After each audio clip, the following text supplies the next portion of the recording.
TNA Wrestling. Cross the line.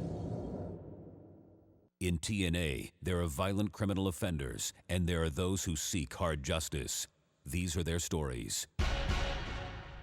I'm an Olympic gold medalist. You spit in the face of an Olympic gold medalist. I looked him straight in the eyes. I said, Kurt, I didn't do anything. I did not sleep with your wife. You can just see him being pummeled. This is an absolutely disgusting display. And hard justice, I'm gonna come at you like I never came at anyone before. Well, I'm gonna lay you out in front of the whole world at hard justice. You insulted me, you hurt me, and now it's time for me to hurt you, AJ. That's right. This is personal. Team 3D, 20 times the greatest and baddest tag team that's ever walked the planet. Team 3D, you want to hurt us? You want to make us bleed? You want to end our livelihoods? Is that the game you want to play? We fight, we brawl, we beat people up. You jump in, try to break his neck, you put me through a glass table, you try to put us down and put us down and put us down again because you see that legacy could be pulled right out from underneath you. I came here to TNA for one reason and one reason only, to prove that I am the best. Sting! All of a sudden, he just decides it's gonna be him to take Joe out. Why is Sting doing this? Why, Sting? Why? The wrestlers in the back want to know what's going on with Sting. I want to know what's going on with you, Sting. Wait a minute, Sting just dropped the bed down. What the hell are you doing, Sting? Your bat keeps knocking Samoa Joe out. One of the good guys here. You can't blame Samoa Joe for snapping after everything that he's gone through. This is my 6 sides of steel with weapons. How can the Icon do this once again? Oh yes, the real Batman will show up tonight.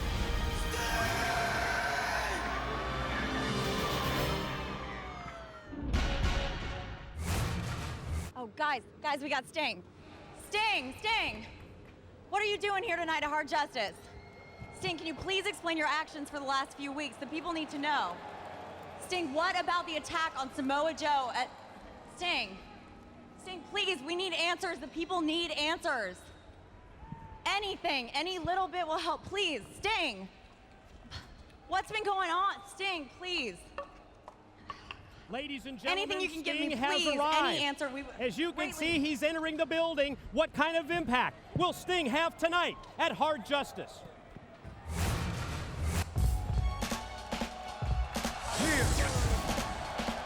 TNA, how y'all feeling? They say it ain't where you from, it's where you at. Must have been it who moved, started all that. Cause I've been around the world and I'm gonna be a Hall of King till I die. They say it ain't where you from, it's where you at. TNA Wrestling started all that. Cause I've been around the world and TNA Hard Justice, cross the line. It ain't where you from, it's where you at. 105 on the map, Bricks of Harlem to the Bronx, where it started. Walking Mecca, blow horns like Charlie Parker. We some martyrs, different era, same class, living out the same path. Leaning on the track like I'm leaning in the back. Back around the world, living out the same path. Like speaking like a map, I can make it lead back. Got the things that click, clap, home world, Audubon. The place where they first rap, building 733. Home of the first crack, the birth of break dancing. Shooting on their backs, it's filthy and cash with that ya.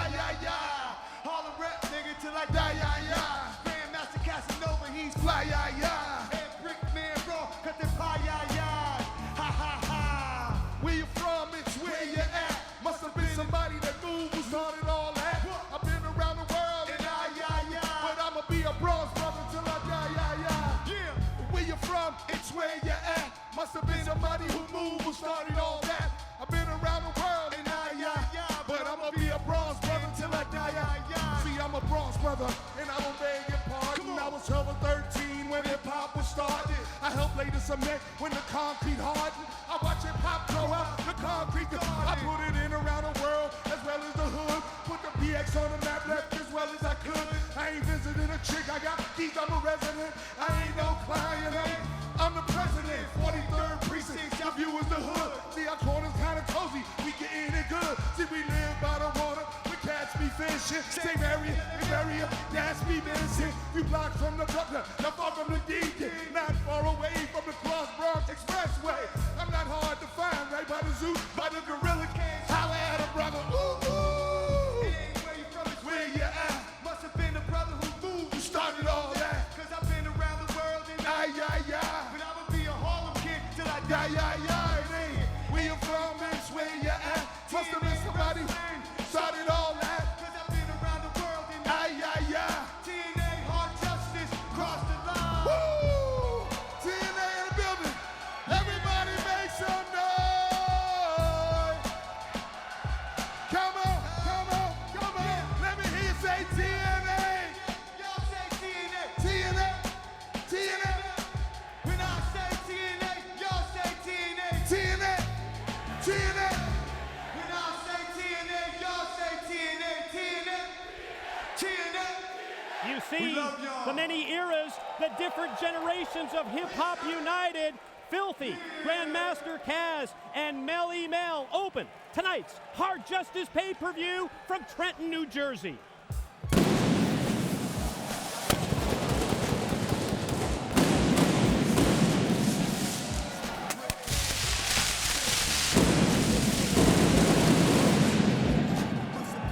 TNA presents its most hardcore pay-per-view of 2008.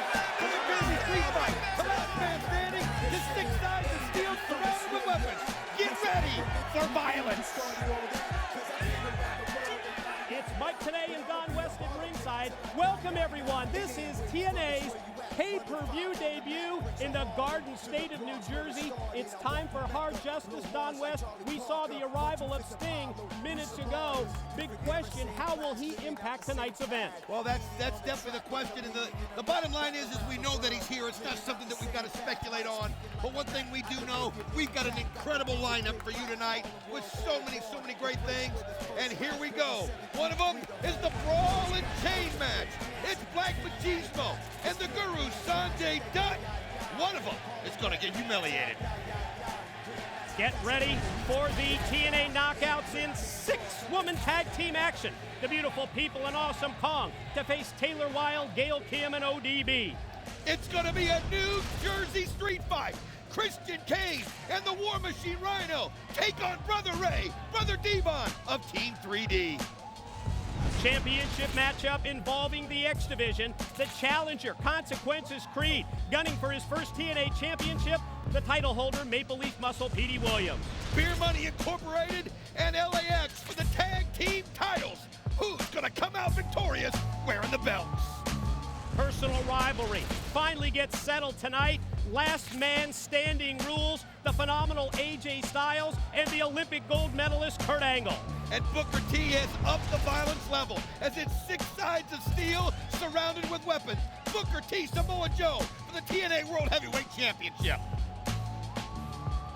And on top of that, Don West, we do know Sting is here in the building. We hope to answer the question on how he will impact Hard Justice. What do you say? We kick off the pay-per-view event with the X Division title matchup.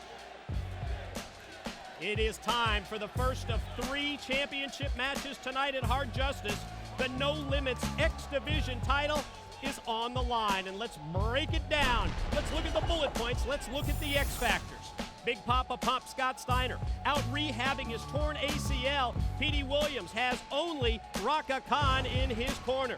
Recently on Impact, Consequences Creed knocked off Petey Williams. Jim Cornette immediately signed him for a title match.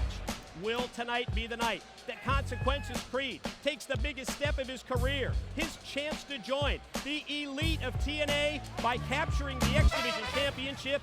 It's next. Ladies and gentlemen, this is your opening contest live at Hard Justice. It is for the TNA X Division Championship, scheduled for one fall.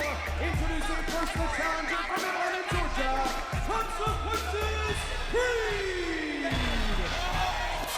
We have watched this young man's career absolutely skyrocket in recent weeks here in TNA. the big win.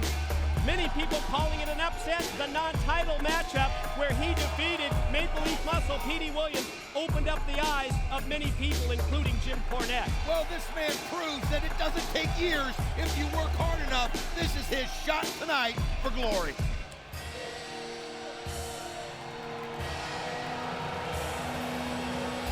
His opponent, accompanied to the ring by Raka Khan from Windsor, Ontario, Canada. He is the TNA X Division champion, Maple Leaf Muscle, Petey Williams. No question when you break it down. You look at the strong points of both champion and challenger, you realize that Petey Williams has been in so many more high-profile matches than his opponent, Consequences Creed. And you know, a lot of you may think that, well, since Scott Steiner's not at his side, that it puts him at a disadvantage. I don't believe that for a minute. I believe he did his job. This guy is so prepared. And one thing about it, he knows he's defending his title tonight. He knows a lot of people are looking at Consequences Creed as maybe a favorite, maybe to upset him.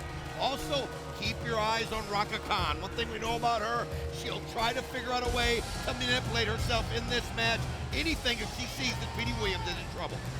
Petey Williams, two-time X Division champion. He has held the title belt since the month of April when he defeated Black Machismo Jay Lethal, and there you see the gold held high ahead by referee Slick Johnson. The X Division championship belt goes to the winner of our opening match tonight at Hard Justice here in Trenton, New Jersey. One thing we know, Consequences Creed, the confidence level is high. He knows he can do it, he's done it before. But what he's got to do is to make sure he doesn't get too confident. Don't let those emotions take over. Petey Williams has been there, done that. He knows how to gauge himself in a match like this. He knows that there's going to be times when you're going to be on the downside. You've just got to play through that. Consequences Creed has got to make sure he doesn't burn himself out too quickly in this match, Mike, just because he's so fired up. Absolutely have to agree with you, Don. At the same time, he's got to maintain his focus on the task at hand, and that is the X Division Championship belt. Sure, feed off the crowd. No question about that. Use the crowd to your advantage if you really need to. If you must, Consequences Creed, Petey Williams here for the X Division title. One thing you also got to be aware of, especially if you're Consequences Creed, is if somehow you find yourself on the wrong end of the Canadian Destroyer, well, you don't get up from it. That's something you can just pretty much guarantee. So he's got to make sure he doesn't screw up and find himself in that. Right now, nice start. I like how he landed right there on the hand of Petey Williams. Immediately goes for the cover, but Petey Williams able to power out. Going to take him up to his shoulders now. Petey able to roll through, however, and catch the arm drag on Creed. Here comes the Canadian Destroyer way too early. Well, you can even feel the crowd's anticipation level. They know it's just something so exciting when he does hit it. Raka Khan looking on intently, looking for an opportunity. She's just kind of watching things right now with Petey, seeing how he's reacting. And I like what Petey Williams is doing. He's just gauging Consequences Creed. He's not getting himself too up, too down. He's just kind of trying to pick his own pace, Mike. You've been talking about the Canadian Destroyer, that flip pile driver, as we see Creed take him high overhead with the press slam and then driving both knees right into the gut of Maple Leaf Muscle, Petey Williams. At the same time, Petey Williams has to be looking out for the Creed-DT of Consequences Creed, who just goes airborne. I don't know, did he get enough height on that? I thought he caught his back on the apron. He caught the back of his head on the apron, but look at him. He's getting up and he's letting the crowd know he's okay. He was trying to be so smooth and glide over the top. Shows you how dangerous a high-risk move like that can be as you see him catch that head on the ring apron. But let me tell you something. When you're in the kind of physical condition that Consequences Creed is in, you can sustain something like that and come back from it. Now Petey Williams, he senses that he's injured. He senses that Consequences Creed's hurting more than he's letting on. He attacked right at it. Went at the vulnerable point right there. Raka Khan, referee distracted. She makes sure she gets a shot in. And right now, Consequences Creed is in trouble.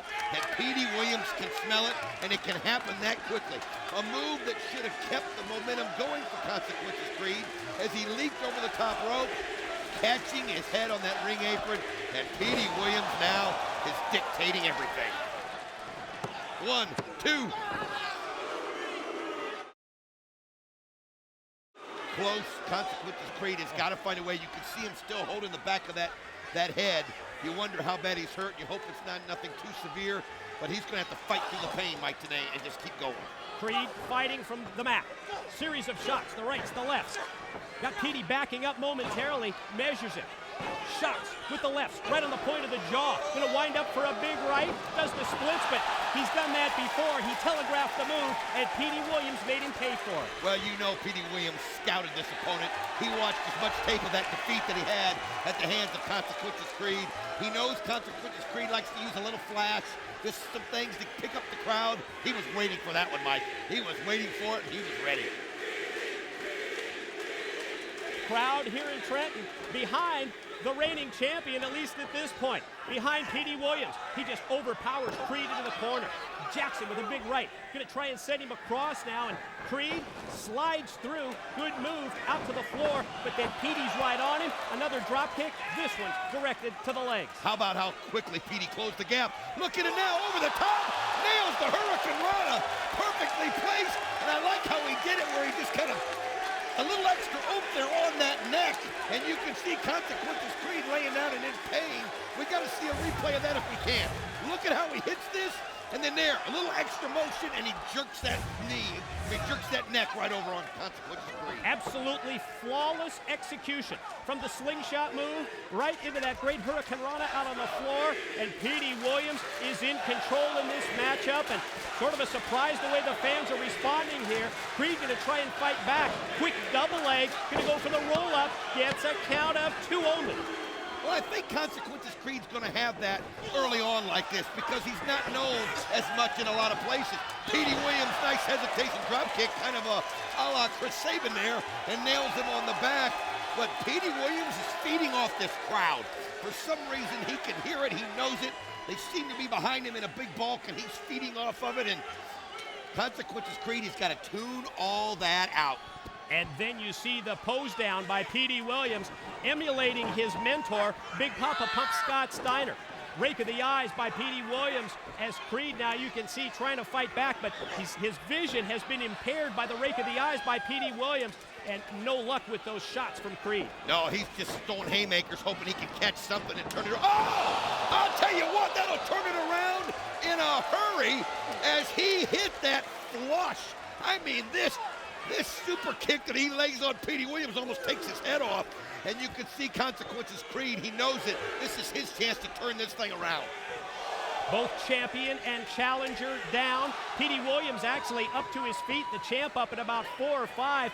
Creed still down, and Petey right on it. Forearm shot, but Creed answers with one of his own. Well, Consequences Creed now is willing to trade off and just take shot for shot. He feels he might have a strength advantage. I wouldn't say that when it comes to Petey Williams. He's a workout freak. We know that. Now look at him. They're just throwing forearm shivers. One shot after another. And look at Creed. He feels it. He's got a couple in a row. Shot off into the corner. Here comes Petey. Caught him with that lariat, but then Creed comes right back and drops him with the left arm. Then the point of the elbow on target. Creed again to the offense. Now he's got the champ reeling. Well, he used that speed to shorten the ring, shorten it to his advantage. Kind of going after Petey in his own game, a power game at this point. And Petey now takes a wild swing and misses.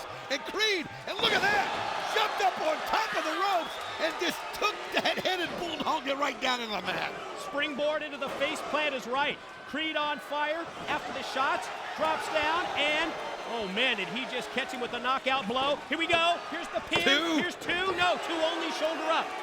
I'll tell you what though, you know Petey Williams' bell is wrong when he just got his face planted that hard.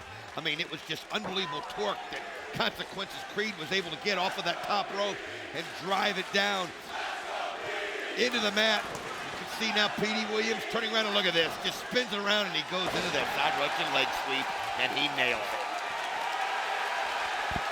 Motions to the crowd. It could be time for the flip pile driver. Could be time for the Canadian Destroyer. Creed slowly back up to the vertical base. Doubles him over with the boot. Here it comes.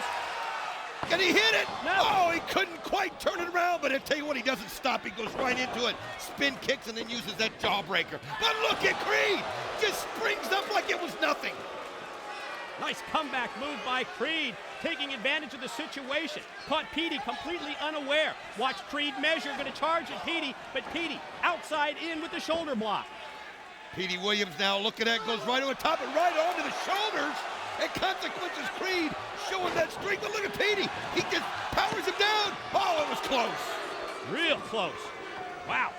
Now Creed gonna try the backslide this time. Shoulders of Petey down for barely 2.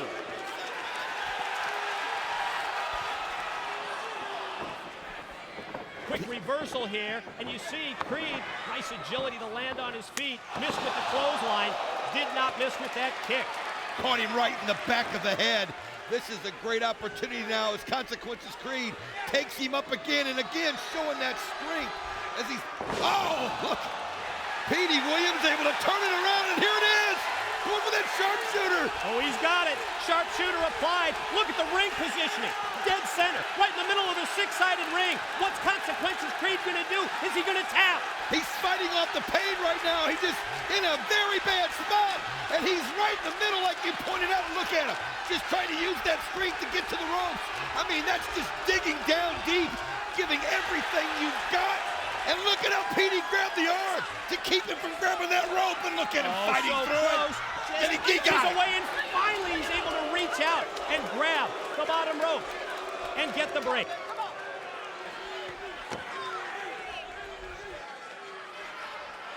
Petey Williams, you can see him trying to get to his feet. Consequences Creed has got to be in unbelievable pain as Petey just had that cinched in and just pulled back on the back. And Consequences Creed, you can just see him. It's like the energy's just leaving him as he's having a hard time even getting to his feet, and now Petey Williams is taunting him. Whoa. Knife edge chop, drilled him right in the chest, and it's almost as if Creed wants to feed off of these chops, but Petey drills him again. Creed just said, you can hear it. He said, come on, bring it on.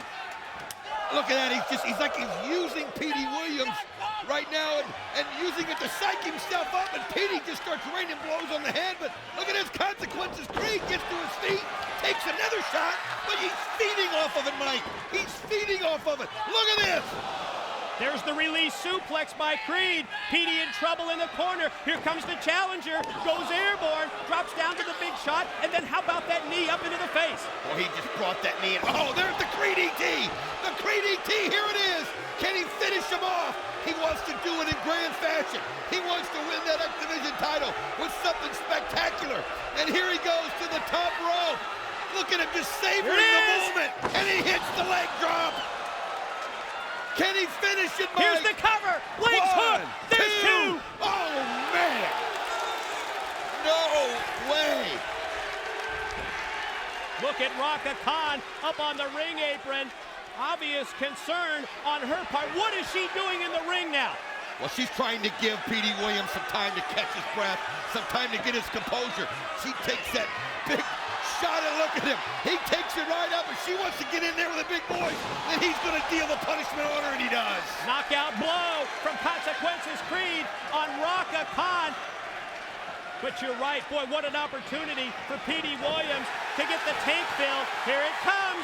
Oh, again, though, Consequences Creed ready for it. Puts it right there and just kind of, he got it. No!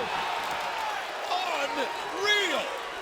I thought he had him. I thought he had him stitched in. It was the way he won it the last match he had against Petey Williams. That exact same way. Well, now what? Now what's this all about? Sheik Abdul-Bashir coming down the ramp. Boy, we've seen him on Impact in recent weeks, Don West, with his anti-American rant. He's picked up a steel chair. Well, there's no point for him to be here. He's just got, oh, look at that, the shot on the back of Consequences Creed. And he just injected himself into this match for no reason whatsoever. And now here comes the Canadian Destroyer, Mike. He's got it, and he hits it. Unbelievable. Creed, no way. It is done. Here's your winner, still TNA X Division Champion, Maple Leaf Muscle, Petey Williams. First, the interference by Raka Khan. Then the blatant move with the steel chair shot by Sheik Abdul-Bashir. It enabled Petey Williams, Maple Leaf Muscle, to hit his patented finishing move, that sick flip pile driver, the Canadian Destroyer, and Petey Williams remains X Division champ. Well, it pisses you off because you saw this young man, Consequences Creed, fight back from the neck injury early on when he caught the ring apron. Fight back with everything he had. Oh. Like anybody wants to hear what he's got to say. Don't film me.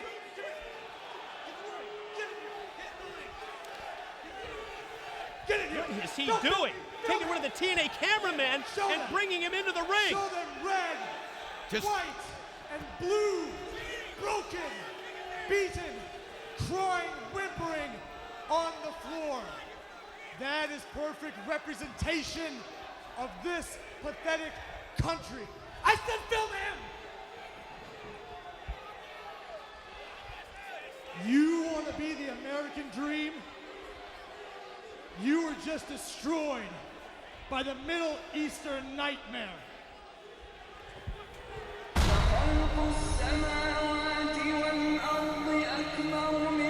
You will be owned by Sheikh Abdul Bashir. Sheikh Abdul Bashir makes his mark tonight at Hard Justice. The interference with the steel chair enables Petey Williams to remain X Division champion. I'm trying to figure out Petey Williams' reaction here as he's looking on it at Sheikh Abdul Bashir. One thing about it he is doing is leaving with that X Division title. He had that opportunity, and because of Bashir, he was able to hit that Canadian Destroyer. To the back, Jeremy Borash standing by with Samoa Joe and Kevin Nash. Samoa Joe, you faced one of the toughest battles of your career tonight, defending the World Heavyweight Championship inside 6 sides of steel with weapons hanging above against Booker T. However, I have to ask you, at this point, knowing that Sting is here tonight in New Jersey, in this very building, does that distract you and your focus for your match tonight? Distract me? No, JB. I've been more focused than I've ever been. You see, Sting, I know 2 things now. 1, you're here. Number 2, I know what I got to do. You see, I'm tired of the hocus pocus. I'm tired of the light show. I'm tired of showtime. No. It's my time, Sting. And I'll tell you what, I could give a damn about whatever issues you're having. Your biggest issue now is with me. Hold on, Joe. I mean, let's think this out for a second. I mean, you remember Victory Road, right? You had your hands full with Book, man. You can't be worried about him. You need your focus to be on Booker tonight. If you trust me, you trust I got your back, let Big Kev take care of Sting. I'll go right now, man. And I promise you, he will not be down to ring tonight. Go, champ. You know, he's right. It is about you tonight, Booker, now, isn't it? So I'll tell you what. Booker, this poo-putt paper champion is going to walk down that aisle. He's going to climb in that cage with you. And you know what's going to happen, Book? This wannabe indie worker is going to stomp your ass all over New Jersey and take his belt back. I am Samoa Joe, Book. I am the TNA World Heavyweight Champion. And tonight, you will learn, by God, I am pro wrestling.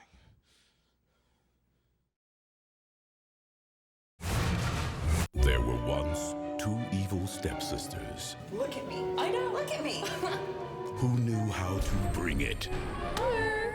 The beautiful people were prepared to do what they could to destroy the forces of good and take over TNA. We should be knockout champion, not you! They schemed and plotted, attempting to demolish the 3 women warriors who protected the land. Gail, ODB, and Little Miss Champ, Taylor. You wanted it, you got it. And to finish the job, they brought a beast. This is Queen Kong.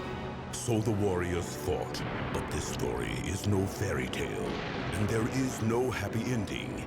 Gail Kim, ODB, and TNA Women's Knockout Champion Taylor Wilde must stand together against the Beauties and the Beast.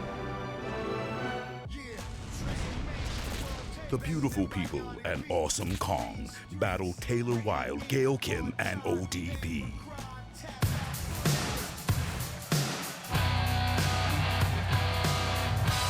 Ladies and gentlemen, the following is a TNA Knockout 6-Women Tag Team Contest. Scheduled for one fall. Introducing first, your special referee, Tracy Brooks. In recent weeks, we have seen Tracy Brooks lobbying with Jim Cornette from TNA management. She wants, obviously, to play more of a role when it comes to controlling the sometimes out-of-control TNA Knockouts. We saw her debut in the referee stripes this past Thursday on Impact when she was the referee for that bimbo brawl between Roxy and Jacqueline.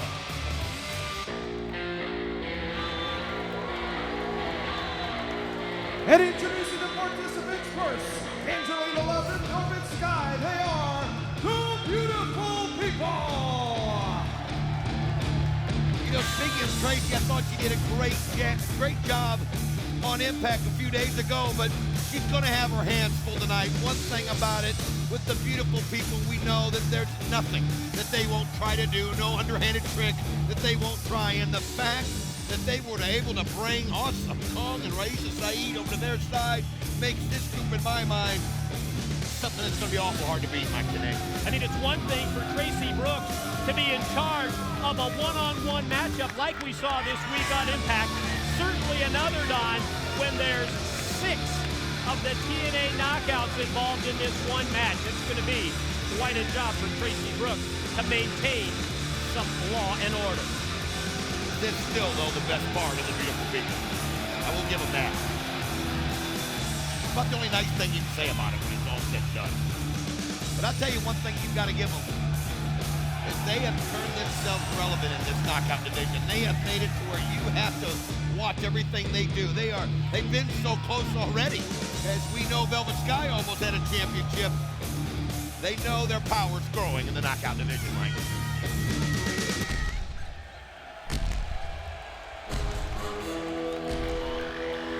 And their tag team partner, accompanied to the ring by Raisa Saeed. She stands 6 feet 1 inches tall, weighs 272 3/8 pounds. She is Awesome Kong. You talked about the pairing of the Beautiful People with Awesome Kong and the force that it has become here in the TNA Knockout division. We have a chance to see it up close and personal in this 6th knockout tag team match. Without question, Awesome Kong, the most dominant of all the TNA Knockouts to date. And now add in the obnoxious Beautiful People, Raisa Saeed at ringside. Talk about a force to be reckoned with. That's what they are in the knockout division. Well, they used Awesome Kong's hatred for Gail Kim and, of course, Taylor Wilde after everything that's happened and ODB. And they used it to get her into their circle. And, man, with Awesome Kong by your side, you're almost unbeatable.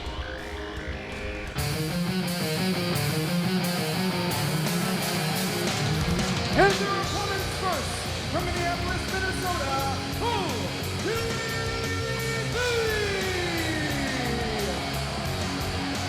One thing that we have seen from the opposition team to the Beautiful People and Awesome Kong is unity in recent weeks.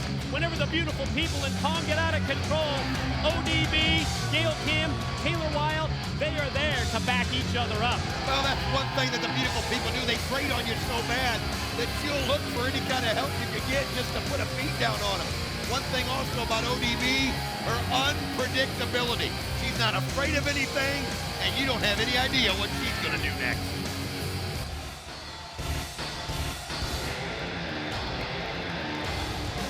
Her tag team partner from Tampa, Florida, Gail Kim. We talk about Awesome Kong being the dominant force in the knockout division. At the same time, when you refer back, you look at the history of the TNA Knockouts, it was Gail Kim, really the pioneer of this group. Oh, I don't think there's any argument. Probably the best pure women's wrestler today. I mean, she really is such a competitor and can do so many things.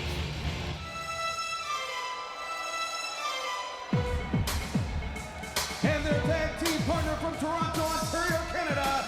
She is the TNA Women's Knockout Champion, Wild. A real wild card when it comes to the knockouts. The reigning title holder, Taylor Wilde, who made her name by coming out of the crowd at the Impact Zone in Orlando, Florida, and pulling off simply the biggest upset in TNA's 6+ year history when she defeated Awesome Kong to win that knockout championship belt. I mean, quit is not a word in this woman's vocabulary. She had a goal. She was going to be heard. She kept coming down and kept coming down. And when she had the opportunity, she always took advantage of it.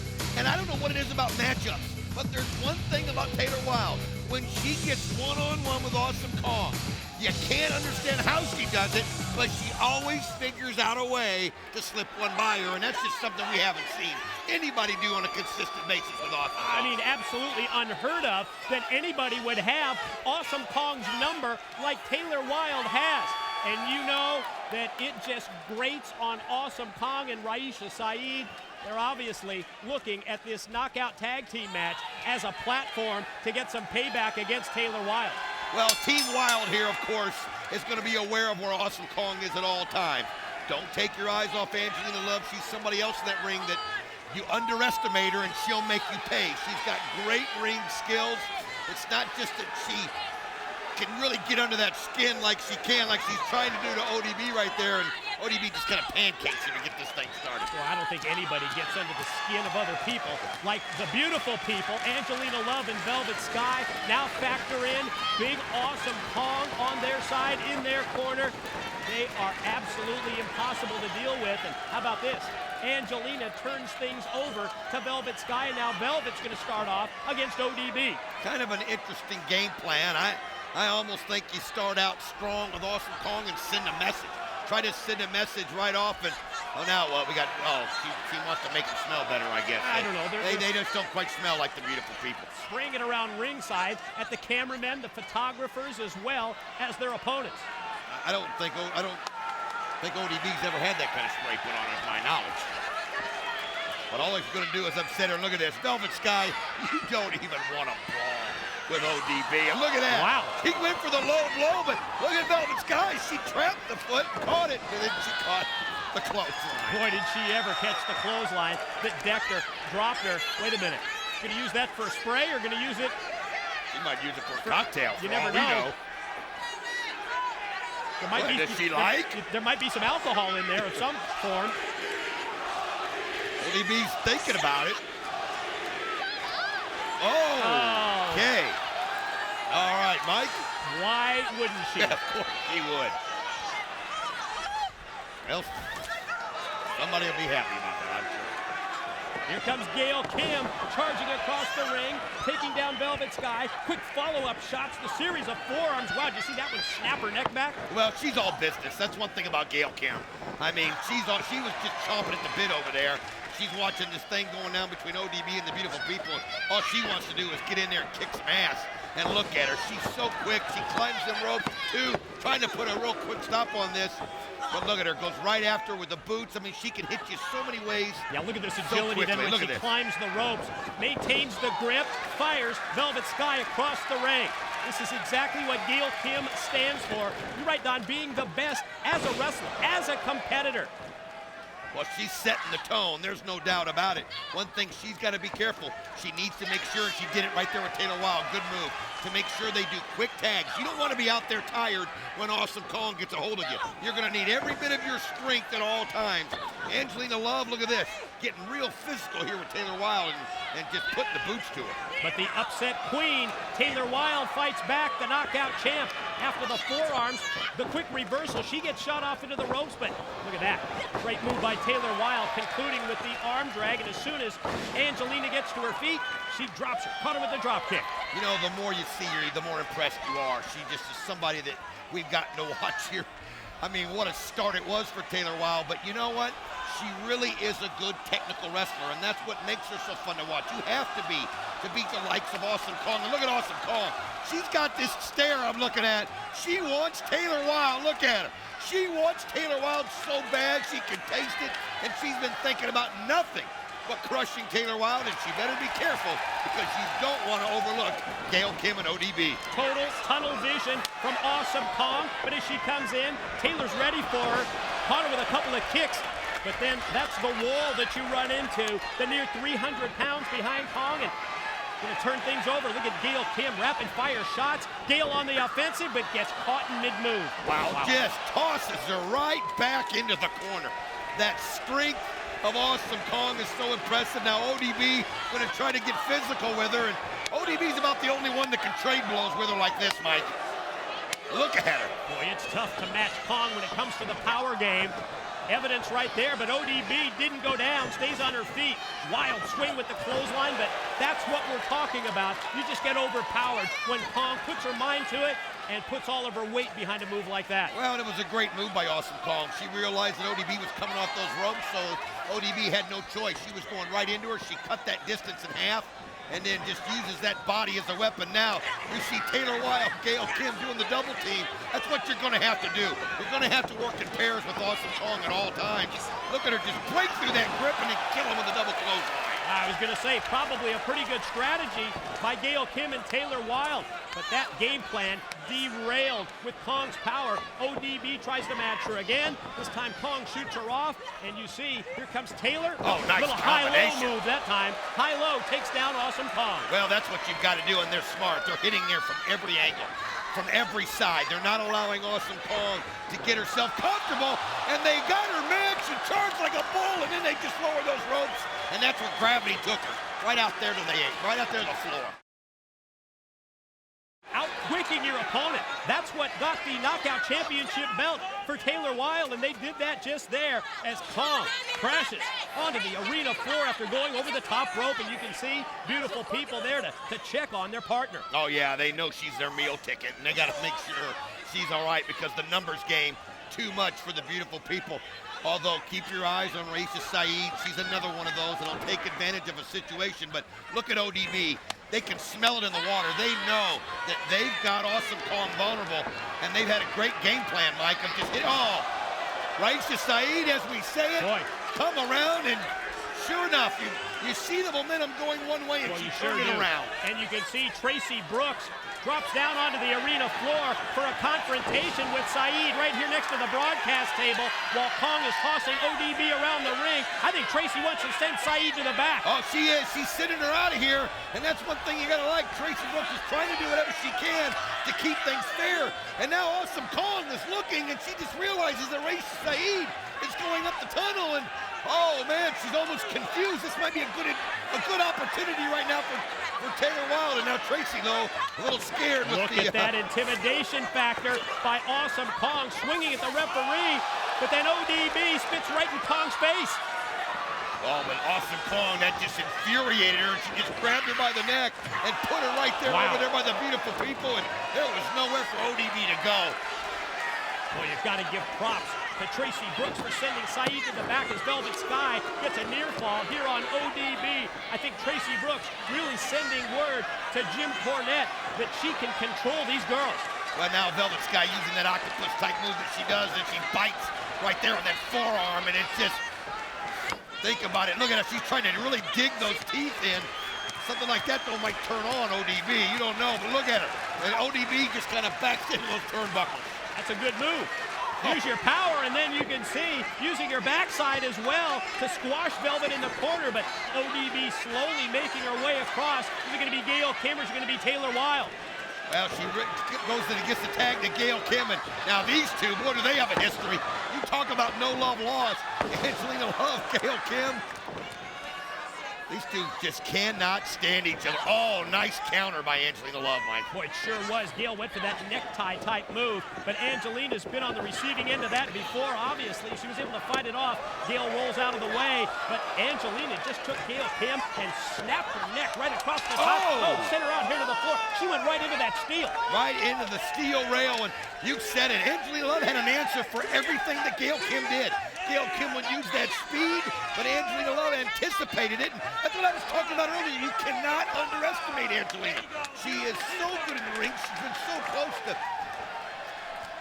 beating Gail Kim on many an occasion, and she, you know, she can see right here, she just wants to continue on. And Don, as we've seen in those rough cut segments on Impact recently, there's that personal rivalry between Angelina Love and Gail Kim that dates back years. Well, I think a lot of these people, especially the beautiful people, feel that Gail gets kind of special treatment, and she's kind of like what started the knockout division. Well, I'll tell you, she earned everything. Every applause she gets, she earned. Some people, it's just jealousy and they can't stand it. But look at this, Angelina Love relentless now. She's trying to pound her face. Almost as if the beautiful people will feed off of that jealousy as we see Angelina from the mount with shots, and now the blatant chokehold. Tracy Brooks putting in the count, and Tracy's going to get physical with Angelina. Got to give Tracy Brooks credit. She's done a great job. I think the cadence is the same no matter whose shoulders are on the mat. She's been doing an incredible job. Angelina Love, though, trying to intimidate her.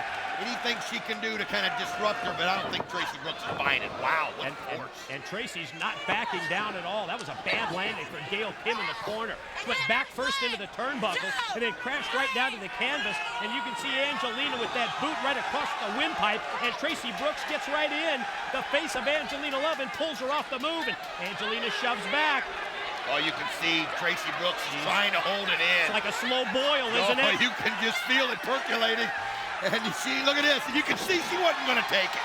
She waited that opportunity, and I'll tell you what, Angelina Love cost herself because Gail Kim was able to get over there and get a fresh tag into Taylor Wilde, who's ready to roll. Knockout champ in charge, off the clotheslines. There's a drop kick right into the chest of Velvet Sky.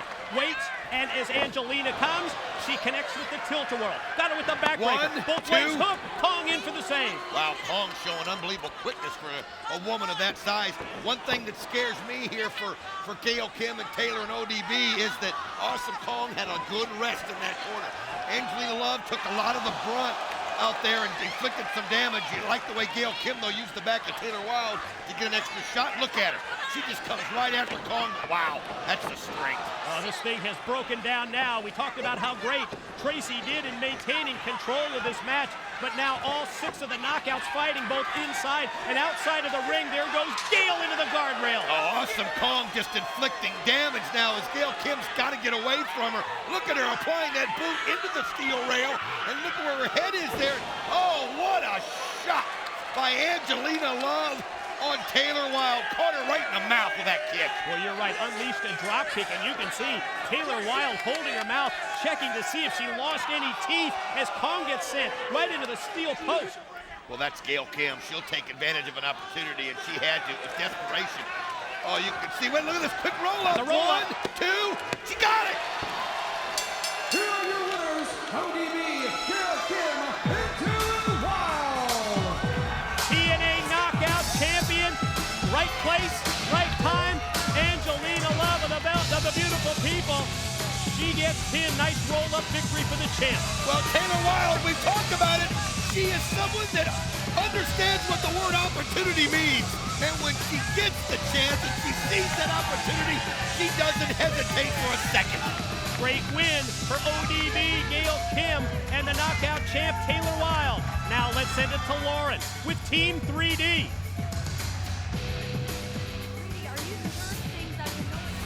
Devon, get your hand off of What? mine. What? Devon, if you just touched her butt, you're gonna have to wash your hands. Bro. And you, Oh. keep your mouth shut and just follow us. I'm telling you, he's up here. Here we Let's go go. again. Come on. Stay. I really don't think he's up here. I haven't seen him all day. Shut up. He's up here. Hey, Sting. Sting. Hey, Dude. bro. Oh my God. What's wrong with you? Whoa. Are we getting this? Getting what? You're afraid of heights. No, He's afraid of no. heights, isn't he? Tell me he's afraid of heights. Stop it. Stop. Say he's not afraid of heights. Oh, I don't know. You said I was Stop so it. boring, but isn't it pretty exciting No, stop right saying it. now? Stop saying it. Stop it. Stop it. Stop it. Listen, Sting. Sting, we know you're up here, bro. Oh, We just wanted to come and say hello. dang. That's a Let big you know, bad wrestler's afraid of heights. We want to let you know that we got your back. And, you know, a lot of people talking trash, bro. But, we got your back, and we're here. And, Devon wants to say something to you now. Yeah, relax. Would you relax? I'm cool. All right. Yeah, Sting, Yes, Team 3D, we're behind you 110%, and whatever you want to do. And Sting, by the way, you know, if you feel like it, buddy, you know, when we're having that Jersey Street fight against Christian and Rhino, you know, feel free to swoop down and, you know, take out that big black bat of yours. Not you, Devon. And, you know, just whack one of those guys over the head because we got your back, bro, and we're going to get out of here now because Devon's afraid of the dark. Come on, I'm not afraid of the dark. No. Yes, you are. Way. No, I'm not. Yes, you are. I'm not afraid of You the are. dark. I'm not. You are. I'm not. You are. I'm not. Guess who's asking about you today? Who? Nobody. What? I gotta go. I'm not afraid of the dark. All right. Boo. Hey! Beer Money Inc. Together, Robert Roode and cowboy James Storm have merged into a conglomerate that continues to cause havoc in the tag team division. As their stock continues to soar, they look to take the next step in the division and to collect all dividends in gold. LAX, after regaining their titles in May, they have taken on all comers and continue to be the most dominant tag team in professional wrestling today.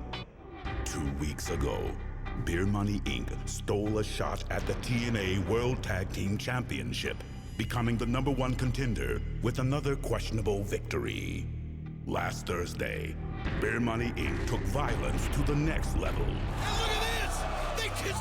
They just grabbed Homicide and threw it right through the glass! Has LAX finally met their match against this upstart tag team, or will they find a way to stomp out this corporation and bankrupt their charge to the top?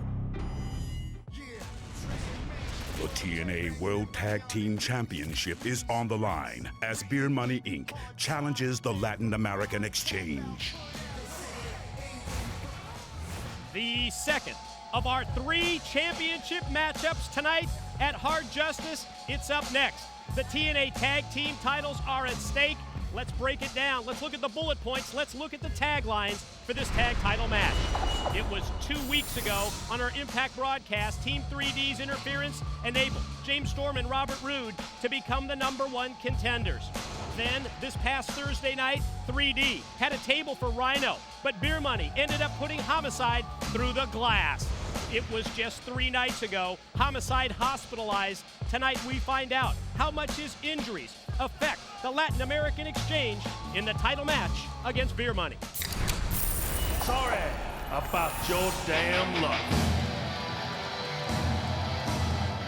Ladies and gentlemen, the following contest is scheduled for one fall, and it is for the TNA World Tag Team Championship.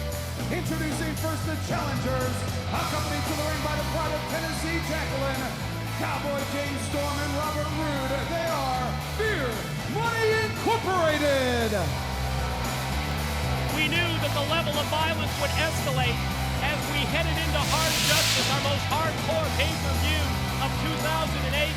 What became painfully obvious is that this tag team, James Storm, Robert Roode, Beer Money Incorporated, accompanied by Jacqueline, they will do anything, and I mean anything, Don, to get a situation where they have LAX at a disadvantage, as we saw Thursday night with Homicide going through the glass table. I mean, we heard Team 3D tell how they were going to put Rhino through that table. They saw that opportunity. They put Homicide right through the glass. And remember, the glass around his eyes, that injury, Hernandez is going to have his work cut out for him tonight. Ladies and gentlemen, at this time, please welcome the TNA World Tag Team Champions, representing the Latin American Exchange, Homicide and Hernandez, accompanied by Hector Guerrero Salinas, and performing the LAX theme song, Filthy!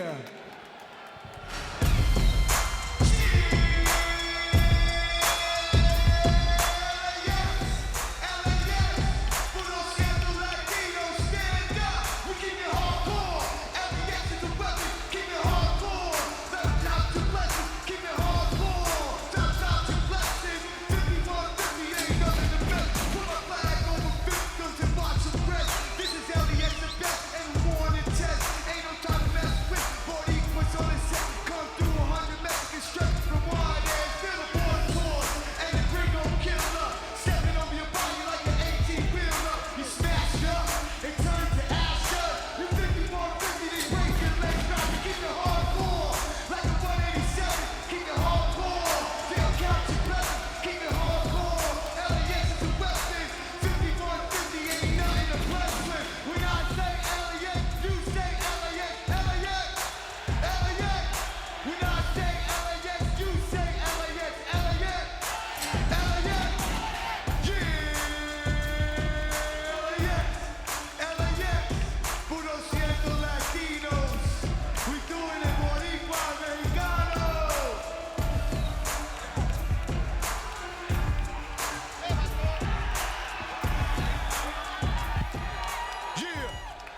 We saw the Latin American Exchange make their way down the entrance ramp and into the six-sided ring.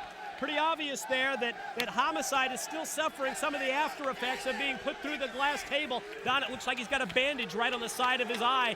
We wondered Thursday night if there would be damage to the eye of Homicide. Well, I'll tell you, he's lucky that it didn't go in the cornea or something and cause blindness. He's going to have to be careful. And look at this. Hernandez decides to dictate the pace.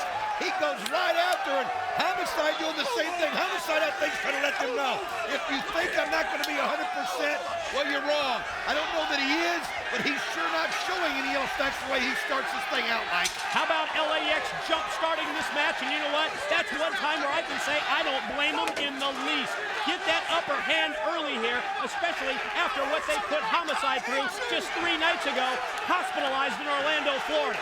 Well, one thing they've got to be careful, though, is I know you're angry. I know you're mad. I know you want to get revenge. But this is for the Tag Team Championships. You got to make sure you keep that focus at all times. Don't burn yourself out too early. One thing we know about Beer Money, Robert Roode, James Storm are resilient, Mike. They're the kinds that they'll take everything you give them. They'll take it, they'll take it, they'll take it, and then they'll turn it around, and they just get better and better working as a tag team. Finally, you hear the opening bell for this match, and LAX still in control. Homicide leaves his feet, drills Robert Roode, gonna follow up, and here comes Big Supermax Hernandez in for an assist. Here's the double team. Well, nice combination, and that's what they've got to do. Oh! I mean, this guy is, sometimes he's just not even human. He's so strong, and look at this.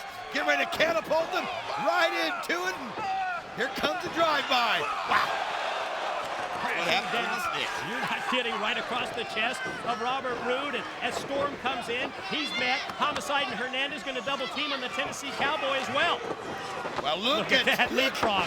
Oh, right into the spinning neck breaker. I mean, that's the reason they call him Supermax. He just does things that defies gravity for a man that size, but I'm telling you, he's going to have to carry a lot of the load. And look at this, just holding James Storm up there effortlessly, letting that blood rush to his head. Homicide makes sure that Robert Roode doesn't stop it. And look at this, Mike, he's continuing to do it. First we see the incredible agility with the leapfrog by the 300-pounder, and now showing off that raw, pure power and strength, finally crashing Storm down to the mat. Well, Storm has got to be dizzy, discombobulated, and he's got to find a way to get Robert Roode to look at him. He's just rolling himself out of the ring, and Homicide, though ready for him, grabs the hair and pulls him right back in. He's not done with him. You hear Homicide say, no, no, no. Quick butterfly, snap-type suplex right on him for the cover, and I'm not sure whether he pulled up Storm by the hair or not, almost at the same time that Storm tried to power out, and you see Homicide just reel off those rights. Well, I talked to Homicide before this, and trying to get any kind of a read on his condition. He wouldn't even talk about it. He said all he's thinking about is just the damage that they're going to do. And look at this. Whoa. Here he goes. Thought he was going to do a little tope con hilo, but he slid through, and Beer Money was almost waiting for it. He's out of nowhere. Big Hernandez flies. And lands on his feet. And lands on his feet. I mean, it looked like Beer Money had Homicide trapped.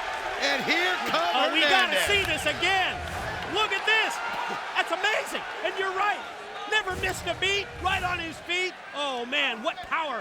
What great agility. In the same time, we see the separate moves and then that combined move from Big Hernandez. I'll tell you what. Also, he had the awareness of not hitting Homicide when he came down. He took out Storm and he took out Roode. Now look at Homicide. He's letting Roode know, you gave me this on my eye. You're the one that almost ended my career. And you can just feel a little extra oomph in every blow there, Mike. Crowd here in New Jersey showing their appreciation for LAX. That was awesome, Chance. And there goes Roode, airborne, courtesy of Homicide. Right on him for the cover, and again pulls him up at 2. Not ready to get that 3 count. You can see LAX, they want to dish out a lot of pain and punishment tonight to Beer Money. I mean, that may come back to haunt him because you want to... You see that? Jacqueline popped up on the apron, and the referee was distracted. What was that, Storm spitting the beer in his eyes? Spit the beer right in his eyes, and now, we know that eye's partially damaged. It's got to be stinging. It's got to be burning. And it looked like Homicide was pointing to the ref, but they spit it in my eye. But Robert Roode, look at this. Just takes the shirt, wraps it around the head, and rakes the back.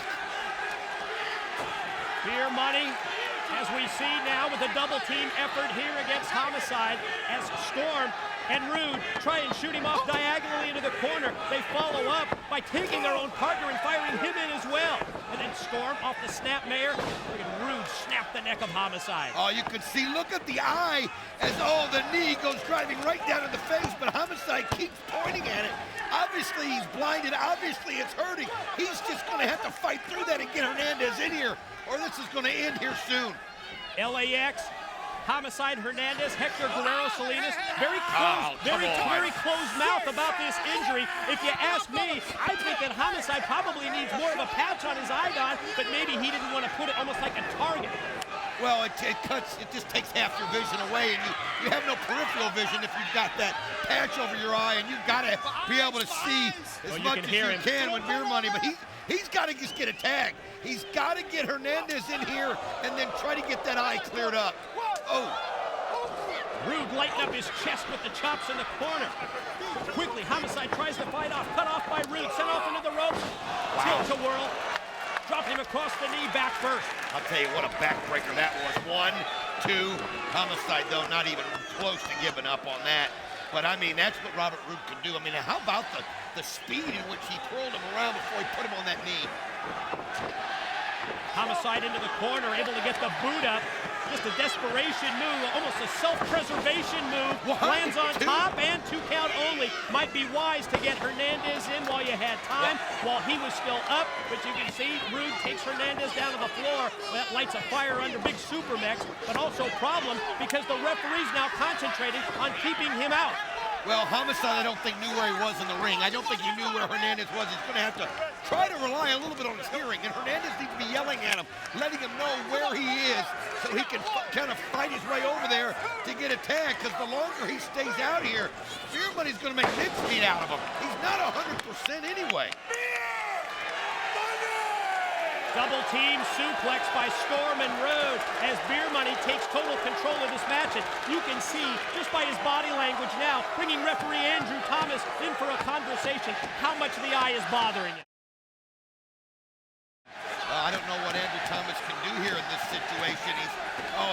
And by taking that, it allows Robert Roode to get in there and try to rake it again. And that just sets Homicide off. But again, he's playing handicapped out there, Mike. And just so much gas in the tank. You see him try and fight back with a couple of shots, but then taken down, tries to bum rush Rude into the corner, and here comes Storm in after the tag. He is on the wrong side of the ring. Hernandez has got to be going crazy. He's just dying to get in. Only thing Homicide can hope to do is stay out. Oh, man, just right on the head. Dropped right on top of his head. 2, Storm follow cover. Barely got the shoulder up. I thought it was done. I thought that was a 3 count. I thought we were going to have new TNA World Tag Team Champions, but Homicide able to roll the shoulder right before the 3 count. It's amazing that Homicide was able to get the shoulder up, and it's amazing that he's still able to stay out there in the ring with the punishment that he's been getting dealt to him. But we can't say it enough. If he doesn't get Hernandez, if he doesn't get Supermex in here quickly, there's not much longer he can last. You're right. There's no way. Only so many lives left here for Homicide of LAX, and off the big knee, Storm back on him again. Wow. Still only 2. How many times have they had the near falls now on Homicide? I'll tell you what, it was almost like he couldn't figure out which shoulder to try to get up. That eye is just kind of messing with his brain. Absolutely. He just totally keeps pointing. He just takes him out of his game. He's just looking for some kind of help, and it's got to be a fear. You don't know what's going on. In his mind, he's trying to concentrate on the match, and at the same time, he's wondering if he's blinded. He's wondering what kind of damage has been done. He's wondering about his career, probably. I mean, he's got to somehow worry about that later, Mike, and get over there and get his partner involved. That's easy for us to say, isn't it? When you're talking about a man's vision at stake here.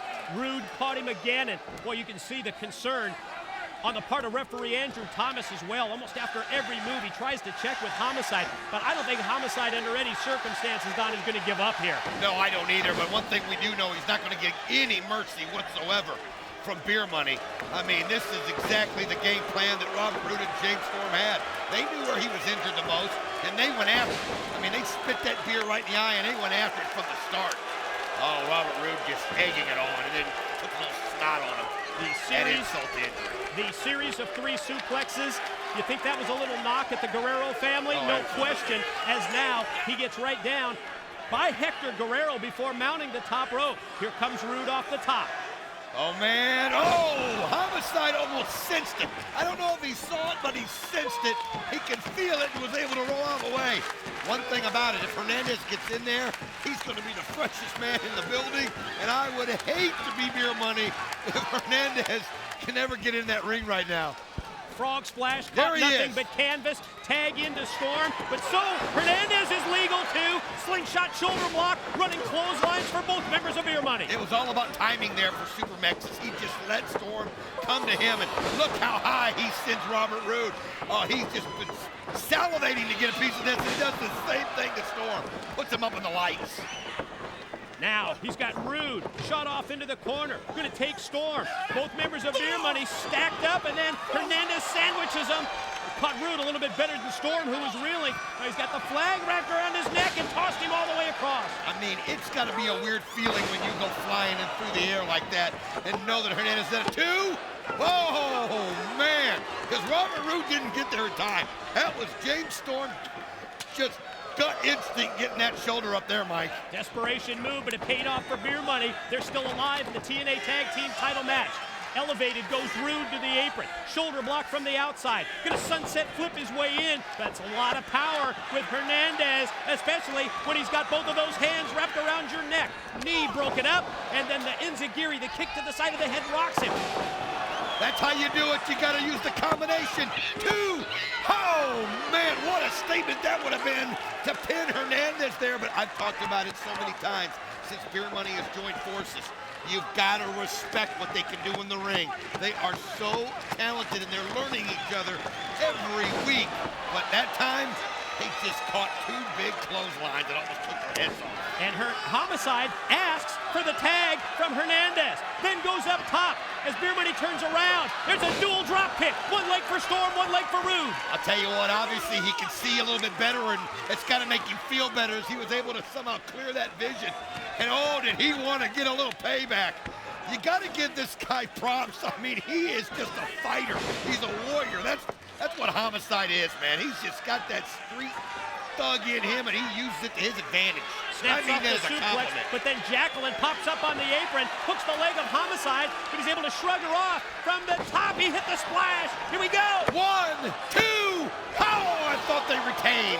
Oh, was that close as James Storm again gets the shoulder up at the last second. And I mean, that was 2.99 there. Able to float over here on Rude is Homicide, then shot off into the ropes. High angle spine buster. Oh, he just went right into him. It was exactly the way Robert Roode planned it out and just used that extra force. Hernandez not even waiting now. He's coming in. He wants to do some damage.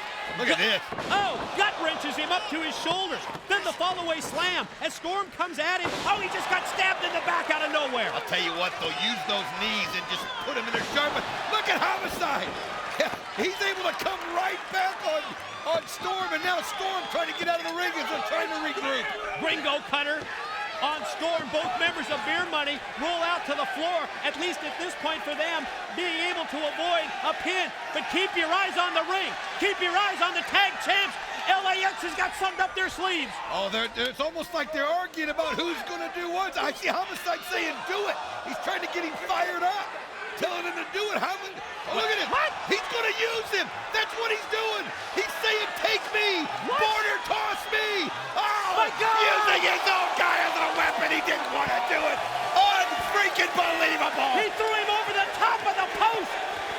Come on, guys, give us another look. Look at this. Homicide asked for it, and he used his body. And what a border toss. That's got to be a world record border toss right there. Oh, somebody get the tape measure for that one. You're not kidding. As blood flows down the side of Hernandez's head, Big Supermax realizes that he's got Rude in a compromised position here. Can LAX put him away and keep the tag titles? Oh, they're feeding off of it now. The crowd's now so behind him. Oh, what a great move by Robert Roode as he just let Hernandez in motion take over, pulled the ropes down, and now Hernandez, oh.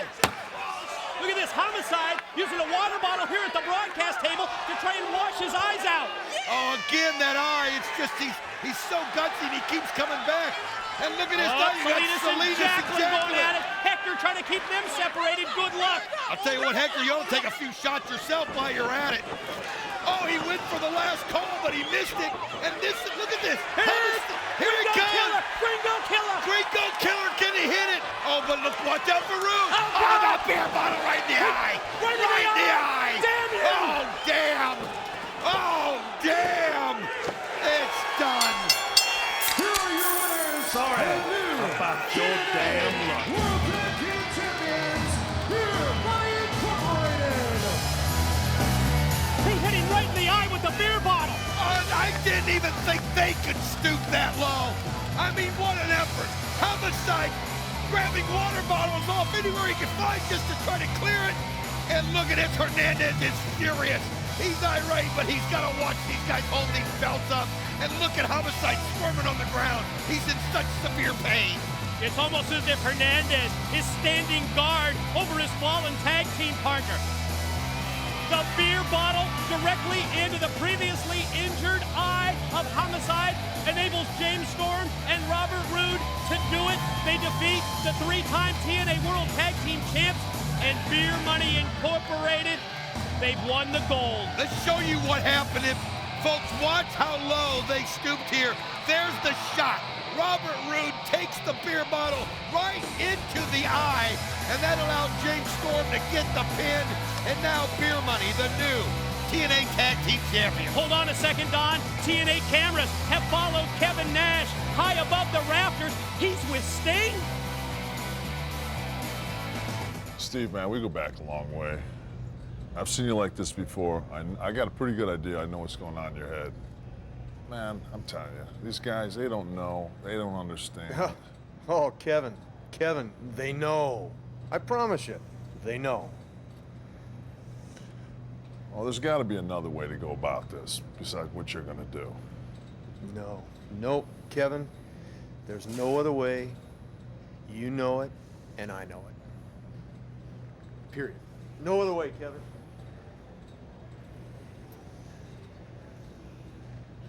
I mean, can you give me a minute?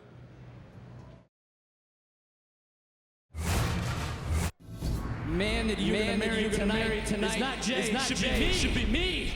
Have you asked her what's in her heart? I feel like we should postpone the wedding. Bottom line, how's love? Beyond the jealousy, Yeah, that guru broke the soul on himself. the bitterness, Sanjay has feelings for me. What do you want him to do? I want him to take a left at the fork and get the hell off the road. and the betrayal. Where's your ring? I must have lost it. You lost it. You lost it. How did you lose it? You know what? No, I think I can take a hint, Val. You know what? I don't think you ever wanted to marry me in the first place. Limits were pushed, lines were crossed, and true colors have shown through. Val, listen to me. I would never take your ring. The Guru Sanjay Dutt, the Black Machismo Jay Lethal. The well of friendship was poisoned.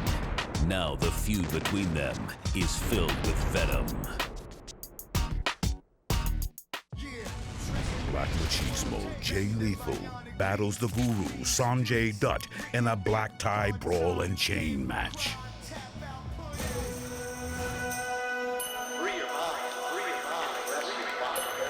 Ladies and gentlemen, this is a black tie brawl and chain match. In this match, wrestlers are chained together. A wrestler wins when he strips a tuxedo off his opponent or pins his opponent. Introducing first, from Bombay, India, he is the Guru, Sanjay Dutt. Not exactly sure where to go first here. To concentrate on the creepiness of the Guru Sanjay Dutt, or to comment on what we just witnessed involving Sting and Kevin Nash, with Sting repeating that there's absolutely no other way, and Sting not deterred in the least by Big Kevin Nash. And it was obvious that Kevin Nash had at least had an idea or an inkling of what was going through Sting's mind.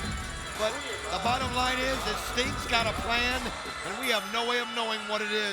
But Mike, you talked about it with the Guru, the creepiness, just the way this guy is. But what really disturbs me most is that hold that he has on SoCal Val. You can't deny he's got some kind of power over him.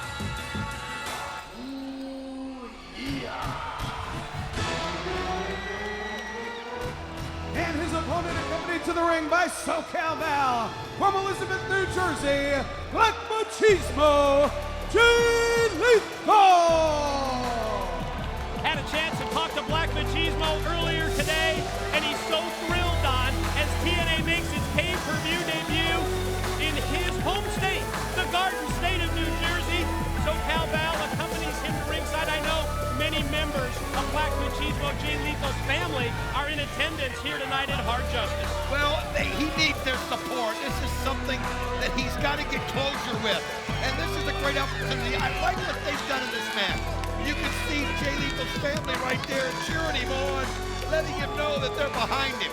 That no matter what happens, they'll always be there for him. And I think that's a good thing for Jay Lethal because he's just been so angry about the wedding being postponed and about what's going on with SoCal Val and then the wedding ring, the engagement ring getting lost, and you can see she has it on her finger now, and that's a great sign. SoCal Val showing support for Jay Lethal.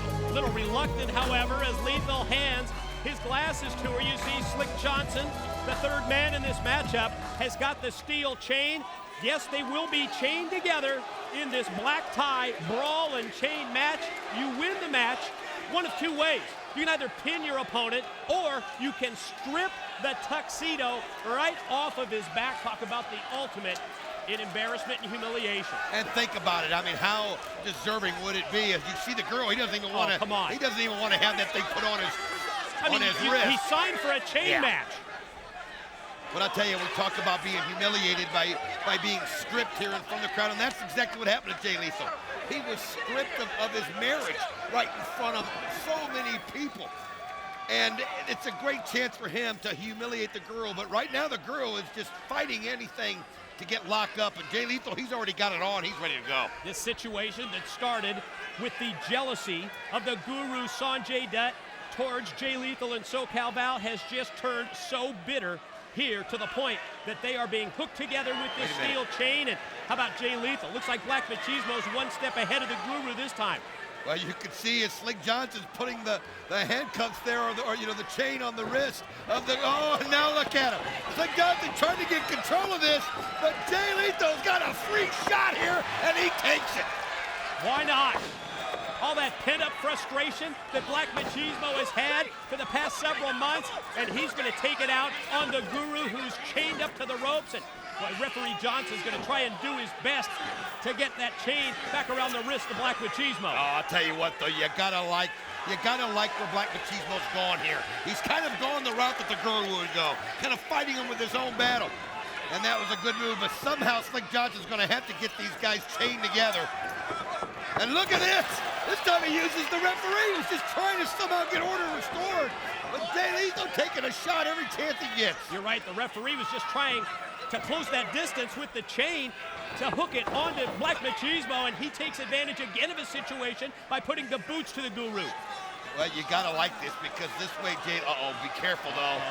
There you go. You can see it right here in front of us. He moved in right behind him and used that chain as a weapon, and man, you talk about a chain burn in the wrong place. Oh man, that'll turn things around in a hurry there. Right at the opening bell, and you see the camera with the close-up look of SoCal Val, and it's just so difficult to decipher what's going on in the mind of SoCal Val here, almost as if she's torn between these two as the Guru Sanjay Dutt is on the attack, ripping off clothes already. Yeah, hey, look, I can't see what all he ripped off, but I mean, he's just tearing at cummerbunds or something on whatever's on Black Machismo there, and now it's girl. He feels the tide's turning, and look at this. He's wanting to end this quick. He's wanting to, because he knows the longer he stays in there, Jay Lethal's going to get a shot, but Jay Lethal's now getting wrapped around in that chain. Guru measures, connects that time with a shot right to the head, and then uses his boots, skidded right off the head, right off the face of Black Machismo. Of course, going to use that steel chain as a weapon, got it wrapped around his fist. Look out, measures, and fist drop on the way, but Lethal able to roll out of the way. Well, and if he doesn't connect with Lethal, all it's going to do is just smash his hand into the mat like it did, and Lethal used that speed, got up to his feet, and now running with the elbow and just clocks him. Turns it around in his favor, and boy, he's just tearing right at the jacket, just ripping one of the arms off. Oh, look at him. He's pulling after shirts, ripping Buttons after flying jackets. everywhere. And another thing that does too, when you get those clothes wrapped around you in a certain way, it'll be a hindrance. And Jay Lethal realizes that, uses that chain, pulls him right into another flying elbow. And obviously this one of the two ways that you can win the match. Strip the tuxedo off your opponent as Val looks on. And Lethal has taken control here. There goes the Guru, tossed over the top. But Lethal maintains the control right there by hanging on to the chain. Well, you got to be careful. You better make sure you maintain control. Look at him. He just goes right over. Slingshots over the top and lands right on the Guru. Didn't see that coming. That was awful impressive. And now pulling on that arm. But I tell you something that is amazing me is the expressions that are on SoCal Val's face. I don't know what it is, but every time Black Machismo gets the advantage on the Guru and starts pummeling him, it just bothers me that she's not there for support. The situation here where I thought that the chain might limit what Jay Lethal can do from a high-risk standpoint. That's not the case at all. As a matter of fact, ever since he went high-risk, he's turned this match totally around. Well, he's been methodic, too, in his approach, just measuring each shot. But one thing about Sanjay Dutt is he's so fast, he's so quick. And if he can take advantage of that speed, he'll do it. Now he's able to get away, and look at this. Pulling on that chain, Lethal pulls him right back into the rail. And did you see Val as she walked by the table? You see that look on her face? Which is almost like she's starting to cry here. She's not happy with Black Machismo Jay Lethal and what he's doing in this chain match. Well, you know what it is? It's you know, and the day you figure out women, you tell me. But one thing about it is that she loves the fact that he's got this crush on her. No, you can't deny it. She loves the fact that he feels that way about it. And it's clouding her feelings, I think, for Black Machismo. But right now, he's got the chain wrapped around the steel ring post, and he's just ripping and pulling. And wow. Oh, man, he just went too far there, and it cost him. Had him in a situation where he was totally defenseless, powerless to fight back. But Sanjay Dutt just dropped down, and when Lethal attacked with that big shot, that big right hand, you saw that he went right into the steel ring post with it, and now this is the chance for the Guru. That's the problem. He's just so emotional in this matchup. He's just really wanting to inflict so much pain. He feels that Sanjay's just ruined his life. But keep in mind, the Guru's just as motivated. I mean, he's got this sick fantasy that him and SoCal Val are to be together, and in his mind, it's just as strong as it is in Black Machismo. Boy, that move really caught Jay Lethal totally unaware, as now Val's gone to the point where she's covering up her eyes. Well, you know, and she's been through the history of both these guys so much. She knew him as best friend. Let's face it, Sanjay Dutt was the best man in his wedding, and it's just tearing her up, I think, to see the violence that has erupted from this whole thing. Yeah, best man at a wedding that went totally south because of the best man himself. Now, I don't know what she was saying there to Jay Lethal. I'm trying to read lips, but it didn't help at this point. But, man, look at that speed, that quickness. I was talking about it earlier. Well, the quickness is absolutely the key. But Lethal explodes that time with a big shot, a big right that drops the Guru. And now he's got the chain, and he's got it wrapped around the neck of Sanjay Dutt. Oh, he is pulling her. Look at this. He's going to wrap it again. He doesn't want him to slide out. And SoCal Val. And she's screaming at Jay. I'm reading her lips. She said, Jay, you're crazy. Stop it. Oh, look at this, though. He's got him hung, and I mean just pulling on it, torquing on it, and all it does is make it tighter around the neck, and SoCal Val screaming for him to stop. Oh, look at this. You can see Sanjay is starting to get unconscious here. Look at that. Blood vessels are breaking on his head. And Val turns her back on the situation and walks up the ramp. Oh, that's got to be just driving Jay crazy. He can't figure it out. He thinks that if he can take care of Sanjay, everything will be good. And wow, he was preoccupied. Look what the Guru did. Pulled him right into the steel ring post. He went shoulder first, right into the post, and a second time. Oh, man, look, the limp form, the body of Jay Lethal just hanging right there across the corner as he drops down onto the apron. And now Sanjay has got a situation, Don, where he can put away Black Machismo here. Well, just when Black Machismo needed SoCal at his side the most, she leaves, and of course he watches her. And all that did was gives the Guru a chance to catch his breath and turn things around. And now he's kind of putting in like a tree of woe there on the ropes and trying to pull the rest of that tuxedo off of him there at the top and just humiliate him right here. One way to do it, pin submission, or by ripping the tuxedo off your opponent. And you can see that Lethal right now is down to just barely what does he have? He's got the cummerbund, he's got the shirt barely on now, but the Guru's gonna rip that off. Still got the tuxedo pants on. But you can see now the Guru is just feeding off of it. He's feeling it. He's just thriving on it. I mean, it's the mind games he's been playing from the start. Also mocking Jay Lethal with the machismo-like motions to the crowd. Boy, Lethal slow to respond here, and Sanjay's right on him like a full-court press, tosses him out on the apron and fighting through shirts, fighting through clothes, fighting through chains. The Guru's going to do anything he can out here, and you can see the family members of Jay Lethal here. They're here to show support to their son, to their family, to their relative. And you're right, the Guru just taunting the family. Well, you got to wonder what he's thinking. He saw SoCal Val walk out. Maybe in his mind he's thinking, yes, she's coming over to me, and now he's feeding off of that. It feels like a victory already for him, and he's just using it to just keep this momentum going. And Jay Lethal right now is just doesn't know where he is or what's going on. He's trying to figure it out. Desperation move he's got to use, and he just did. And it's interesting that neither guy has really gone for pins here. They've been trying to use that humiliation, that embarrassment of ripping the tuxedo off as their best weapon. And boy, the Guru's got him that time, just able to overpower him. I'll tell you what, though, they have been smart in the way they've used the chain. They have cut that distance, and they've pulled him in any chance they can to throw in an elbow or get a, use that chain to wrap around as a weapon. They've done it. Oh, he tries to use the backbreaker there on him, and now what's he going to do? Is he going to try to hang him here? Nope. Instead, quickly goes out to the apron, and now goes springboard. Oh, wow! Lethal was prepared for him that time. Boy, did he snap the chain. Wow, I don't know if you can see that. I mean, he went over the top. He pulled on that chain, and you can just see the Guru's body just jerk in midair, and he pulled him into a somersault and turned it around. Oh, and again, look at him just using that chain and whipping him across. Yeah, like a whip from corner to corner, turnbuckle to turnbuckle. Lethal challenges him to get to his feet, and as soon as Dutt does, he's shot off. Great flying knee that time by Black Machismo. And we've seen this thing turn so many different directions and kind of going for a lethal combination, but Guru able to stop it. Look at this. He's got him behind him, taking him up. Oh, it just turns him right around and puts him on his face. Follow cover on the way. One, pin, two, leads to no. 2 count only. And that was close. Look on the face of Black Machismo tells the whole story. A little bit of frustration at not being able to put away Sanjay Dutt. You can see still favoring the shoulder after going into that steel post twice. Well, yeah, that's for sure. And think of the damage it does trying to whip a body using that chain. I mean, you have to exert almost as much on your end as the damage it does on their end. Wow. The Guru just using that cat-like move. Here it is. So close. Again, a 2 count for Sanjay Dutt now on Lethal. Guru going to try and drag the body of Black Machismo across.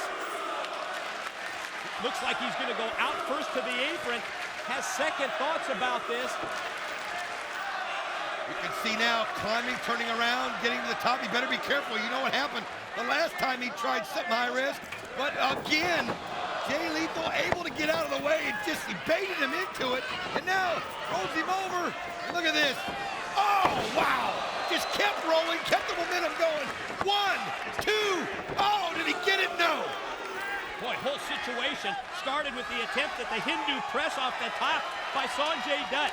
It leads to Black Machismo turning it in his favor and almost getting the pin. Look at this. He just goes right over and just some shots for good measure, just to make sure that he can keep the Guru, to make him stay down. And again, as the Guru resists on the chain, he comes over and a few more pounds to the face. Climbs on, mounts, reels off the shots, brings Sanjay back up to his feet, getting right in his face now. Pulling on his, there it is, the lethal combination. That time. Combination, backbreaker into the face plant. Going to be able to go to the top here. Does he have enough room with the chain? That's the key. Going to try and go, I'm guessing, for that big top rope elbow. Here he goes, pulling the chain back to him. Takes it up. Oh, hits it. Here we go. 1, 2, got him. Here is your winner, Black Machismo, Lethal. The personal situation between Sanjay Dutt and Jay Lethal comes to a head tonight here in Hard Justice with Black Machismo emerging victorious in the black tie brawl and chain match, but at the same time, you've got to wonder what's going through his mind as it pertains to SoCal Val. Mike, it's a hollow victory right there for Jay Lethal. He gets the win, the satisfaction of that win, but he also watched SoCal Val leave. Let's go right now to Booker T. Sharmell. I am here with Booker T and Sharmell. Booker, I have to ask you some insight on this, please. We do know Sting is here tonight at the building. My question for you is, what is his agenda? What is his purpose here tonight? Jeremiah. First things first. Look around you. What do you see? I see nothing but crap. You see, TNA has put me in this situation again. You see, but right now is not the time. I will talk to my agent about that later. Sting and Sting's agenda. Of course, I know what Sting's agenda is. You see, Sting and I, we're like two of wrestling's crown jewels. You see, Sting and I, we think alike. Sometimes we are alike, and right now I think Sting has issues. Issues that he has vowed to take care of himself personally. Issues like Samoa Joe. You see, as TNA World Heavyweight Champion, I say to Samoa Joe, I do not respect you, Joe. Sting does not respect you, Joe. You see, Sting and I, we have paved the road that Samoa Joe walks on today. And what does he do? Come behind us and mess it all up, dumping a bunch of crap that we got to go out with shovels and shovel all day long. You see, we have put in a lot of work. And Samoa Joe, he is nothing but a backyard, trailer park, wanna be independent worker. So I say to Samoa Joe, tonight, I'm gonna prove why I am the TNA World Heavyweight Champion, Joe. The TNA World Heavyweight Championship will stay where it rightfully belongs. More champagne, Michael.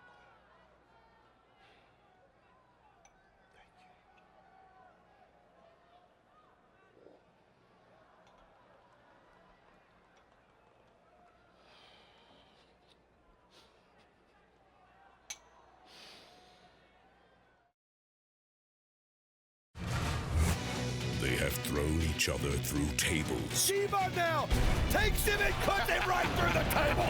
gone through hell and back in full metal mayhem, What a beautiful crossbody block! Wow!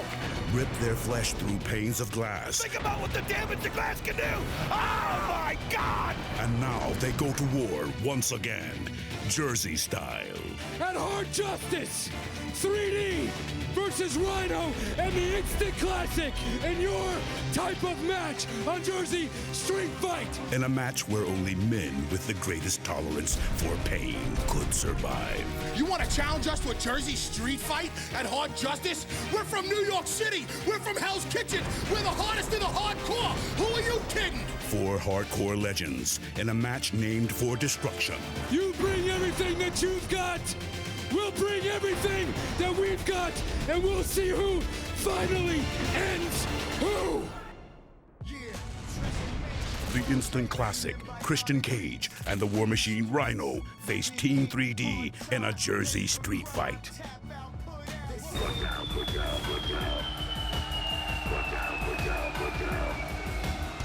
Ladies and gentlemen, the next match at Hard Justice is a Jersey street fight where falls down anywhere and weapons are legal. Introducing team number 1 from New York City, Brother Ray, Brother Devon. They are Team 3D. The theme of tonight's Hard Justice pay-per-view event is all about hardcore wrestling. It's all about violence. And I think we're about to get A pretty heavy dose of exactly that. As we see Team 3D make their way down the ramp. Most decorated tag teams on West in professional wrestling history. I thought so. I'll tell you what, man, it gets this anxiety level raises every time Team 3D comes out here because anybody is in their sights. Anybody. Ring announcers, referees, with you and I out here at the broadcast station.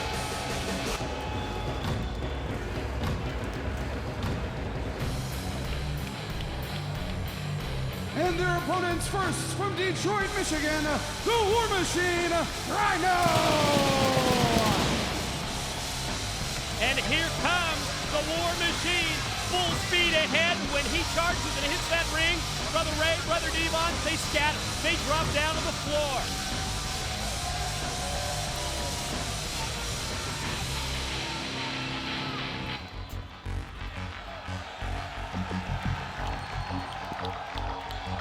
And his tag team partner from Tampa, Florida, by way of Toronto, Ontario, Canada, he is the Instant Classic, Christian Cage! Got to refer on to the video game entrance as we see Christian Cage, the Instant Classic, come out to a great response here in Trenton, New Jersey. Right around the corner, month of September, TNA Impact, the video game from Midway Games. It's coming soon to a store near you. Oh, you're going to want to be a part of that, that's for sure, and get it as soon as it comes out, as it'll be coming out next month. But I'll tell you what, you got to admire the guts of Christian Cage. He called for this match. He wanted to beat Team 3D on their terms. If you think of what he went through, when he went through that table, the serious damage it caused with him, he was out of the ring for 2 weeks. He told me all he thought about that time was what it could have done to him in his career. We saw how badly it caused homicide earlier tonight. But now the brawl just starts. You're right. 3D tries to sneak in the back door. Rhino and Christian ready for him as we see that this matchup, the Jersey Street Fight, is underway. Weapons positioned all around the ringside area. See tables. I see stop signs. Keep in mind on detour signs. Detour signs. Falls count anywhere. Well, I'll tell you, this is the kind of match that I'm telling you, I don't think this arena is big enough to hold it. You can plan on it going all over the building. I mean, that's just what it is. And I'll tell you something, a game plan here really doesn't do you any good, because one shot from somebody from one of these stop signs or tables or whatever's lying around can just stop things for you and turn it around. You've got to always be watching. Be careful that you don't get hit from behind. Brother Ray takes Christian, tosses him inside the ring, just at the point where Rhino and Brother Devon drop out to the floor to do battle outside. Well, it's just been a fist fight here so far. And you can, Brother Ray took a little too much time to run across, and Christian timed it right. And now he's going to use the ropes and come right after him. I think with the history between these two teams, you can't expect anything less than what we're seeing, the violent fight, the violent brawl. Did you see that elevation? How high up into the air did Brother Ray just toss Christian Cage with the back body drop? I didn't think he was going to be able to tuck his head in time to roll that over to land on his back. That's an athletic move, believe it or not, in midair by Christian Cage. He set him up, up into the raft. Yeah, just to be able to recover in mid-move like that. And we see Brother Ray's got a sign and cracks Christian right across the shoulder and the head with it. Boy, good luck here. Referees going to try and do their best to try and follow up. We're going to go split screen as well. It's Brother Ray and Christian squaring off. Rhino and Brother Devon up in the crowd here at Hard Justice in Trenton, New Jersey. Well, I told you, this building's not big enough to hold this kind of a matchup, and you can see the War Machine feeding off of that crowd. I mean, it doesn't matter where he goes. They just get behind him. But while he's up there posing, Brother Devon took advantage of it on that side. And you can see Christian Cage and Brother Ray just having a fist fight in a brawl. What are you, spitting into the handkerchief, and now it looks like he's putting it in the mouth of Brother Ray. And he's spitting into a 3D shirt, wasn't it? And then choking him with it? I'll tell you, Bill, this is the kind of match that you put everything at stake in a situation like this, as we'll see later on in the last man standing, and of course, the 6 sides of steel with the weapons. But these are the kind of matches that if the wrong thing happens, you can be put out wrestling for quite a while. Beer shower courtesy of the War Machine, and you can see Brother Ray as well being dragged by Christian anywhere he pleases. They're going to go up into the crowd too? Well, you can see, I think Christian, he feels that the crowd's going to be a help to him as pulling Brother Ray through it, but you got to be careful. You got to be careful. You don't know who's a fan of who up there. You don't know what kind of a shot some crazy fan's going to take. Oh, we'll do our best to stay on top of this action. It's next to impossible. We see Brother Ray just drop that time. Christian connecting with a right hand. Brother Ray down on the steps, and Christian's going to drag him up, and Brother Ray stops him that time. You see Ray scraping the back. Well, the thing is when Christian turned his back to him, that gave Brother Ray a chance to do that, and that's just it. I mean, Christian trying to lead him up to the top. Brother Ray following him. He's not going to back down. But when you turn your back on him, and now look at this. Brother Ray and Christian run into Rhino and Devon up there at the top. Look at where they're at, Don. Way up above, and near the load section. I mean, they're right below the suites at this point. You see Devon and Rhino trying to make their way, and Christian, it looks like he hit him against into the concrete wall. As Christian Cage has really been incredible here as he's been taking it to Brother Ray from the start. And now Devon and Rhino still battling among the fans. You can see our cameramen as well. Boy, it's so tough to cover everything that we're seeing here. Oh, look at that. Look at how far Rhino just dropped down the stairs, and Christian came flying off the top there. Trying to follow what's going on. Christian Cage took a leap from up there on the top of the steps, but the War Machine's hurt bad as Devon sent him flying down. Huge advantage for 3D. You're right, Don, as we saw the War Machine Rhino go crashing down the steps. They make their way back towards the ring. He's dazed. Oh, he is, and Devon's going to be relentless and apply the pressure. Just look at that wicked shot after wicked shot to the face. As Andrew Thomas trying to get these guys back to the ring, but it is Falls Count anywhere. It doesn't matter. That's going to be a hard job to ref this one here, man. You just see what Brother Ray did. He took the leg of Christian and wrapped it around one of those posts, one of the rails leading down, and as Christian comes down the steps as well. I mean, he's coming down on all fours. Oh, right here. You know, we're trying to watch monitors, and you got to be careful because these guys aren't looking at who's around. They're just trying to inflict damage. And look at Christian. You can see him just trying to get his composure back as Ray comes right after him, and Brother Ray just brings it. Boy, he sure did. Drilled him that time right in the head. Christian as well trying to make his way back towards the ring. Brother Ray, what? Holy cow! You gotta be kidding. Brother Ray trying to, one of those, can you top this? And look at this though, the War Machine turned it around, and one of those barriers there that you see on the road when there's road work being done, he was able to throw Brother Devon right into it. How many times do you see Brother Ray go airborne like that? War Machine bringing a ladder towards the ring now. Well, why wouldn't he in a New Jersey street fight? Anything can be used.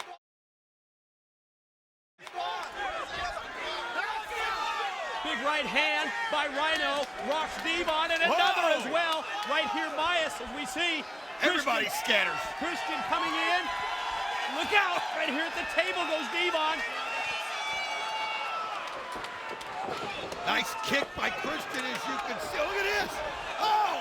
And the sign, it was like a trick sign, and it has the hard back, and he was able to use it. I think one of the fans, Don, handed that sign in to Christian Cage. It said, Christian used my sign. Well, he did.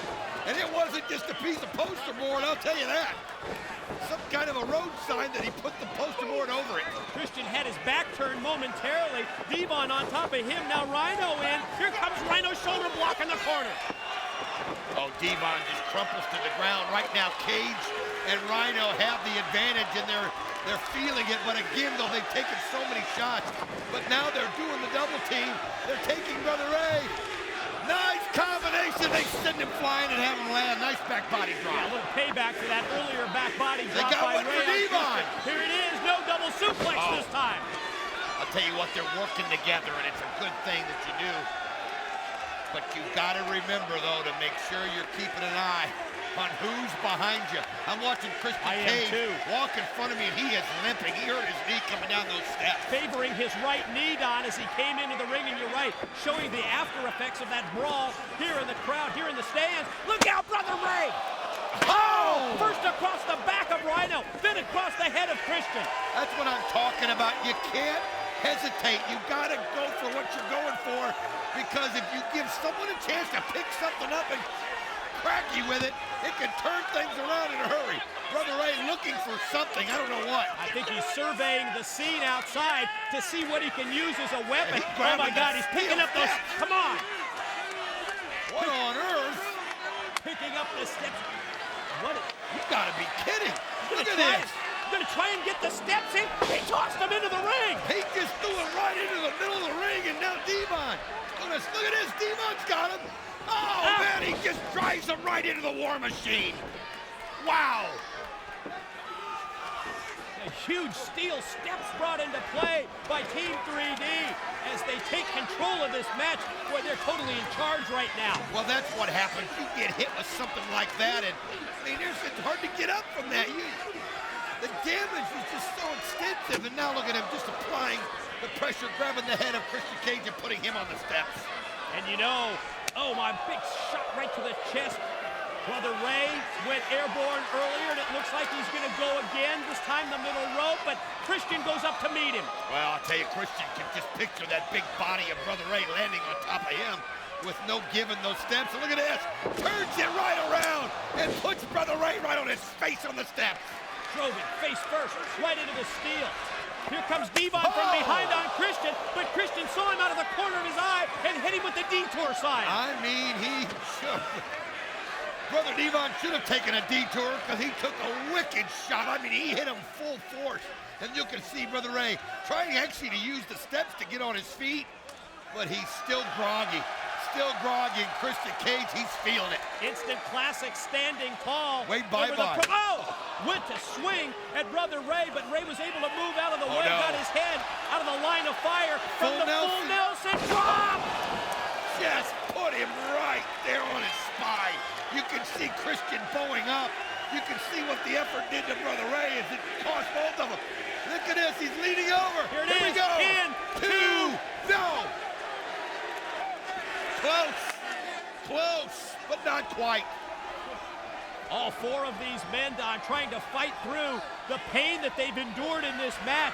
Right now, Team 3D by far getting the better of it. That was a situation where Brother Ray just didn't have enough strength to play. Look at that. Do not enter sign. He creams Christian Cage. What in the world?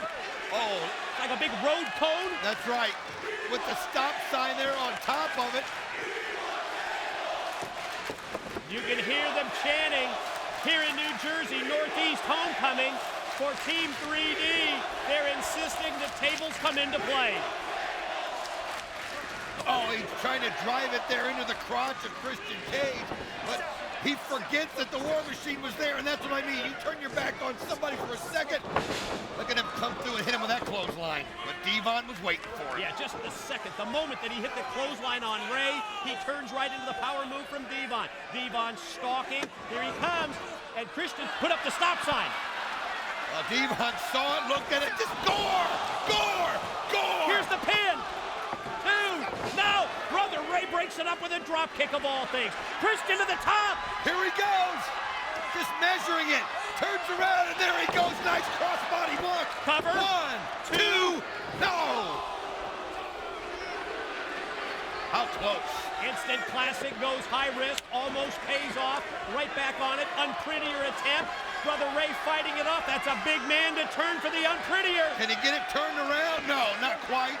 And now look at him. He's found himself on the shoulders. And Brother Ray just goes backwards and he lands him right on his back. Positions him up top, hits the fall-away slam. Rhino and Devon still battling. It's almost been done throughout this entire match that we've seen that pairing. Brother Ray and Christian, Devon and Rhino. And Devon gets caught with the back elbow. Well, right now it's Rhino against both of them. Look at that, just taking the head and just slamming it into the crotch of Brother Ray. One shot after another as the crowd counts with him.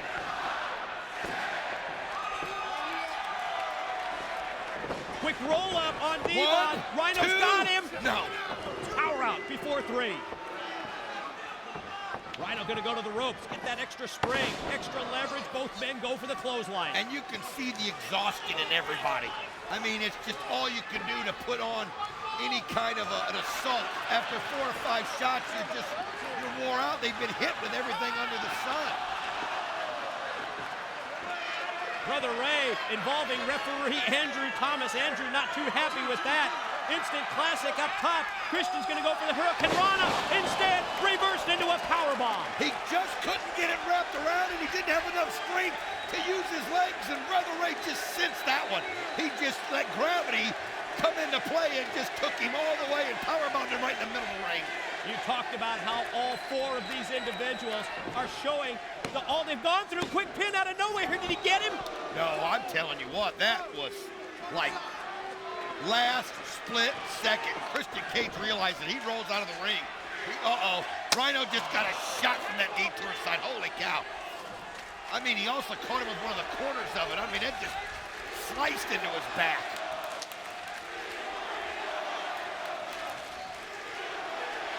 You hear the chant, "We want tables." Brother Ray looks to Brother Devon, and yep, they're sliding the wood in the 6-sided ring. Well, Brother Devon decided if they want to call for it, we'll grab them. And another shot with the side. Look at that. Wicked 3 shots that he gave him, so it'll allow Brother Devon time to set the table up, and now working together, they're going to put it right there in the corner. Christian Cage laid out, Don, here on the arena floor, not able to come back into the battle. Double team up coming. There goes the War Machine, but he's able to put on the brakes and then explodes back with a double clothesline. They just didn't have the strength. And look at this. Rhino calls for a ladder, and Christian Cage is ready and sends it in there to him. And now, as they both get up, he uses it and takes them both out in one shot. Both Ray and Devon go down courtesy of the ladder. A wobbly Christian Cage used our broadcast table just to try and get Don back up to his feet. He rolls it. What's Rhino telling him? These guys are just going on pure adrenaline right now. They're not even thinking about it. Rhino is sending Christian Cage in a state, Don, where I'm not sure he knows what he's doing, all the way up to the top of the ladder. Holy cow. Here he is. And you can see he's having a hard time straightening up. Look at this. Rhino's holding the ladder. Oh, boy. Oh, what a frog splash. What a frog splash. Here we go. You can see Brother Ray, though. Could it be a gore? Could it be a gore?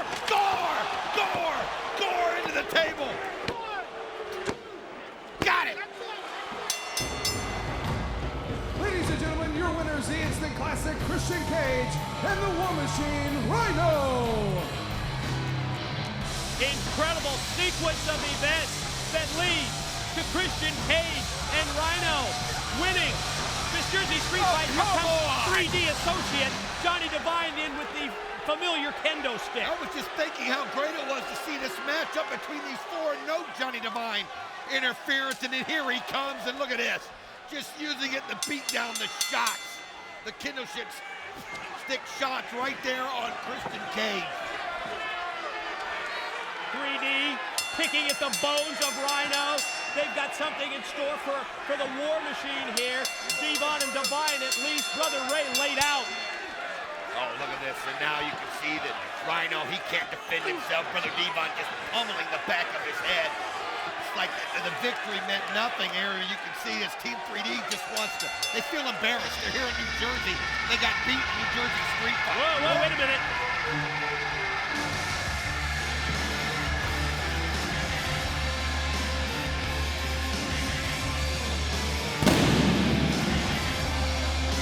Here comes the monster, and look out! Brother Ray just tossed it over! I'll tell you what, it didn't deter him at all, as he comes right in, and we've seen this emotion that overcomes him where he wants to rescue people in need, and oh, look at this. Brother Devine is cornered. The familiar pattern that we've seen unfold and develop for the past month or so, involving Abyss coming to the aid, coming to the rescue, swing and a miss. Black hole slam! He just killed him with the black hole slam! 3D associate Johnny Devine laid out.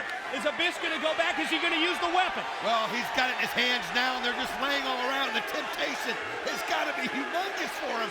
As we know Abyss, he would use anything. We've seen him use tags. Look at That's in the past. In the past, we saw the Monster Abyss use any and every weapon available, every weapon imaginable, but no longer the case. I'll tell you right now, Christian Cage and Rhino, we're sure glad to hear that music, as the beatdown on them was just relentless. And again, the Monster Abyss, can you believe we're saying this, comes to the rescue. To the aid of Rhino and Christian Cage comes Abyss. We're going to hear what's going on in the mind of AJ Styles. Take it, Lauren. Now, AJ, before we can get to your last man standing match tonight against Kurt, I've got to ask, did you get the chance to talk to Sting at all? Last week, it seemed like you had some issues. Yeah, we had some issues, but we talked. We got everything cleared up. He said everything happens for a reason, and we'll talk soon after the match. So, water under the bridge. We got it. Great. Well, that's a relief. Good news. Good news. Now, what about Kurt? Tonight, there's more on the line than just winning another match. AJ, there's pride, honor, perhaps even your dignity. Aren't we past that, Lauren? Have you seen what I've been put through the past couple of months? Aren't we past that? No. This is personal. See, Kurt wants to hurt me, and I want to hurt you, Kurt. It's that simple. Kurt, you beat me, and you beat the best of AJ Styles. All I have to offer, because I'm leaving it out there in the ring. You may be the better wrestler, but you'll never be the better man. Never. Kurt, I hope you get up, because I'm going to knock you back down again and knock you back down. Keep getting up. But at the end of the night, I guarantee you, I'll be the last man standing. I guarantee you, you will not get up. I guarantee it.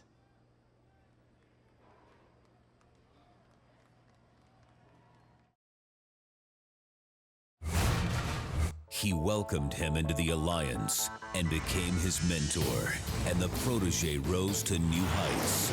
The greatest wrestler of all time, the greatest young athlete in professional wrestling today, but an innocent schoolboy crush ignited incendiary flames of jealousy and rage.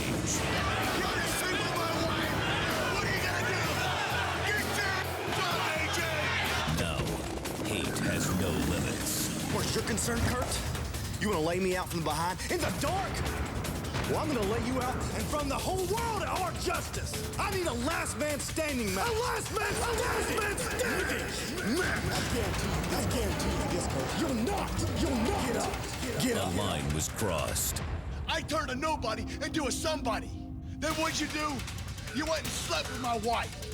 Bitter promises, brutality, and blood.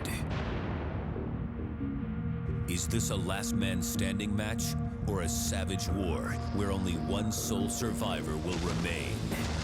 You want a last man standing match? You got it. AJ Styles and Kurt Angle prepare for war in a last man standing match.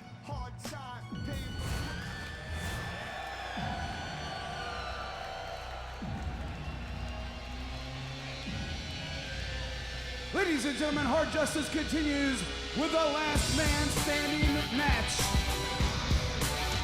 Here are the rules of that match.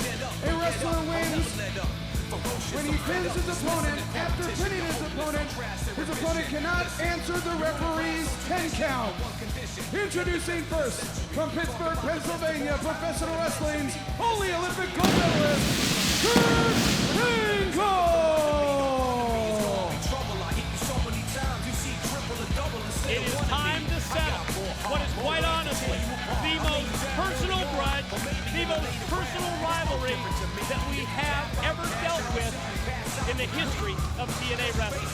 Mike, there might not be weapons out here, there might not be street signs and ladders and tables, but it is going to be just as violent. It is going to be a war. You heard AJ Styles. He said that he will make sure that he's the last man standing, that he's going to see an AJ out there tonight that Kurt's never seen before.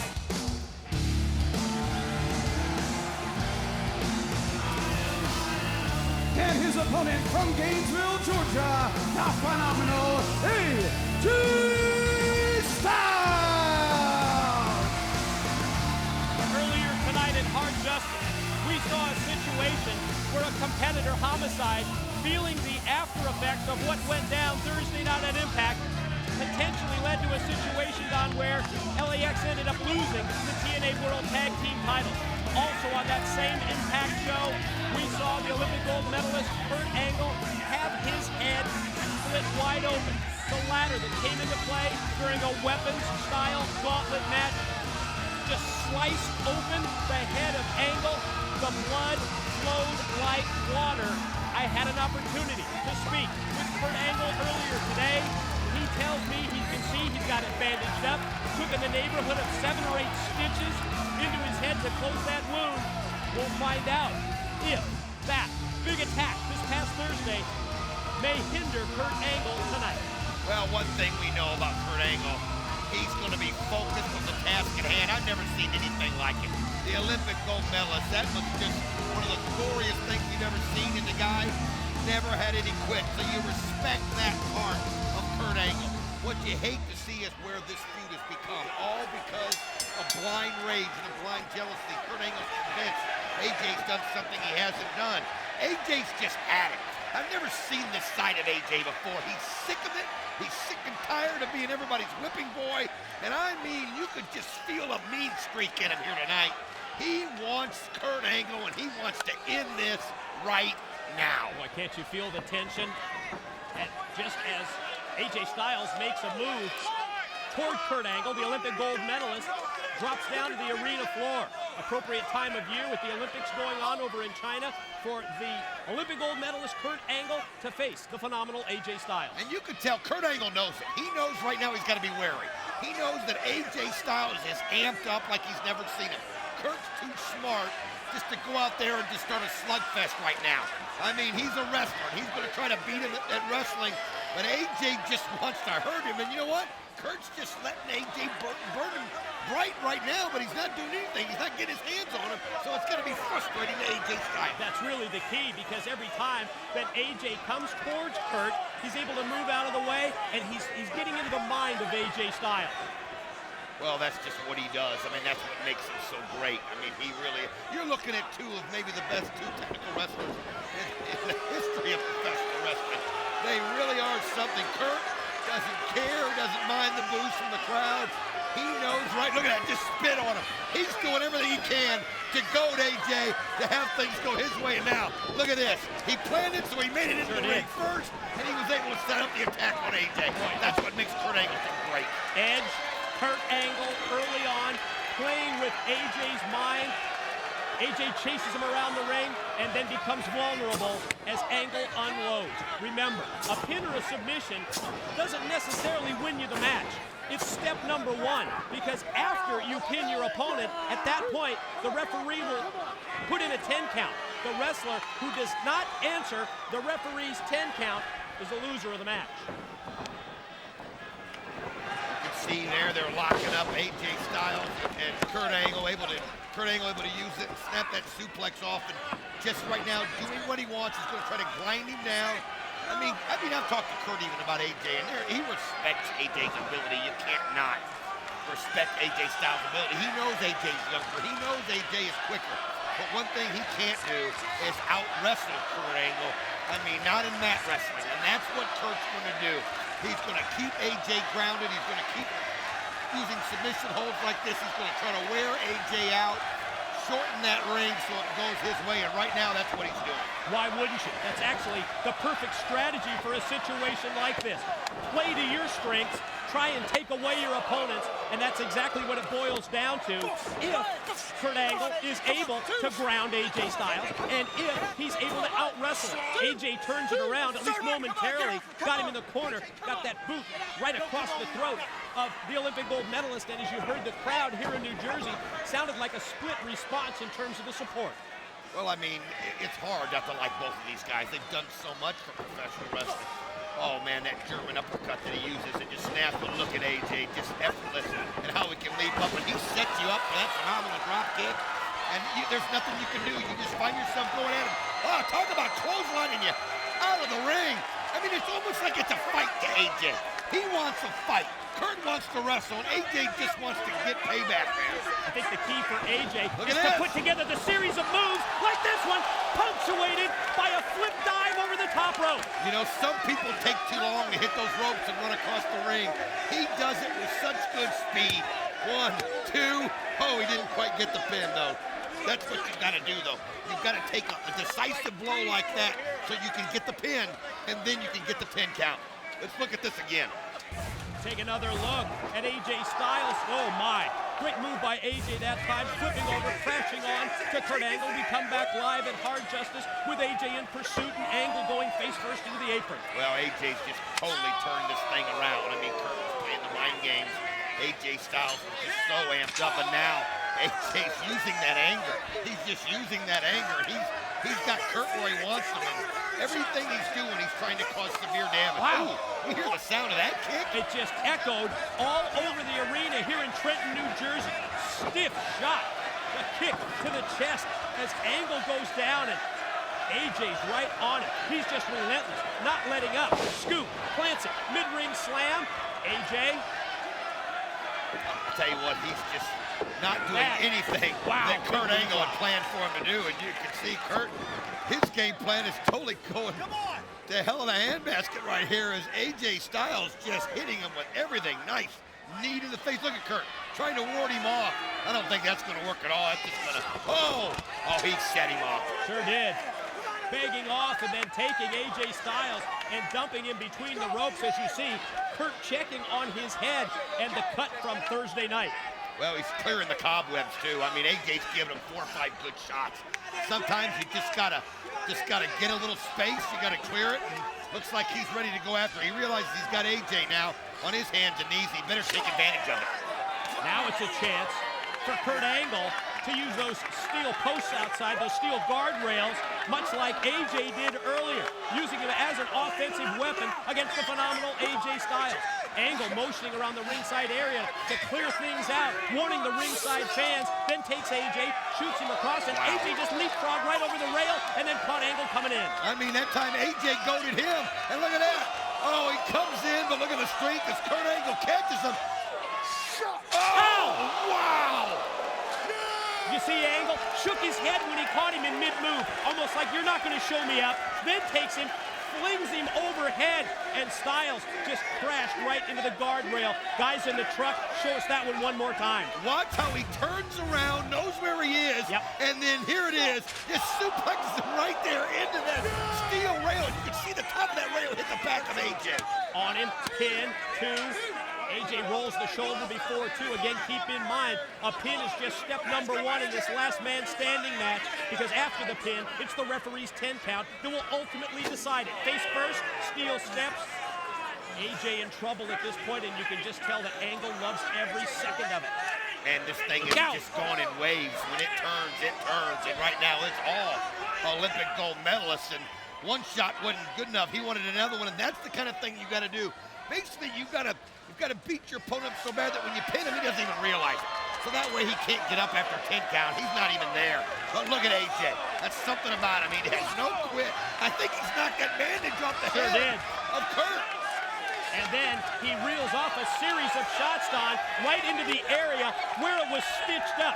AJ in pursuit, Angle trying to escape, but AJ's right on it. Catches him with another shot. Angle backing up, now able to turn it around with the distance in between, catch him with the boot. Dangerous place up on the ramp. AJ blocks the suplex. You can see him use that leg and wrap it around the knee. AJ's able to turn it and he suplexes him on his back. And again, you can see Kurt Angle bowing up on that ramp. Here we go. 1, 2, no. Nobody's yet even scored a pin. I mean, these guys are beating each other. They both might not be able to handle a 10 count at this point. AJ first to his feet. Angle now back up as well. You can see AJ still favoring his back. Kurt trying to escape, going up the ramp. Boy, it's dangerous up there. AJ's got to be careful. He just keeps pursuing, and we've seen Kurt lead him where he wants to lead him, taking shot after shot. AJ, though, is just one-track mind focus. 3 good shots to the head. Kurt leaning back. Oh, but again, he does. Oh, man! He just suplexed him off the ramp right down to the concrete floor. The only thing that may have saved AJ there was he was able to flip around and somehow land feet first. But look at this! Kurt does a somersault right off the top and lands on AJ. Wow. That's a case where he's showing up AJ Styles by beating him at his own game. That's just something you think of AJ doing, not Kurt Angle at this point. Again, can't get the 3 count. Rudy Charles right there on the spot. But you got to give AJ credit.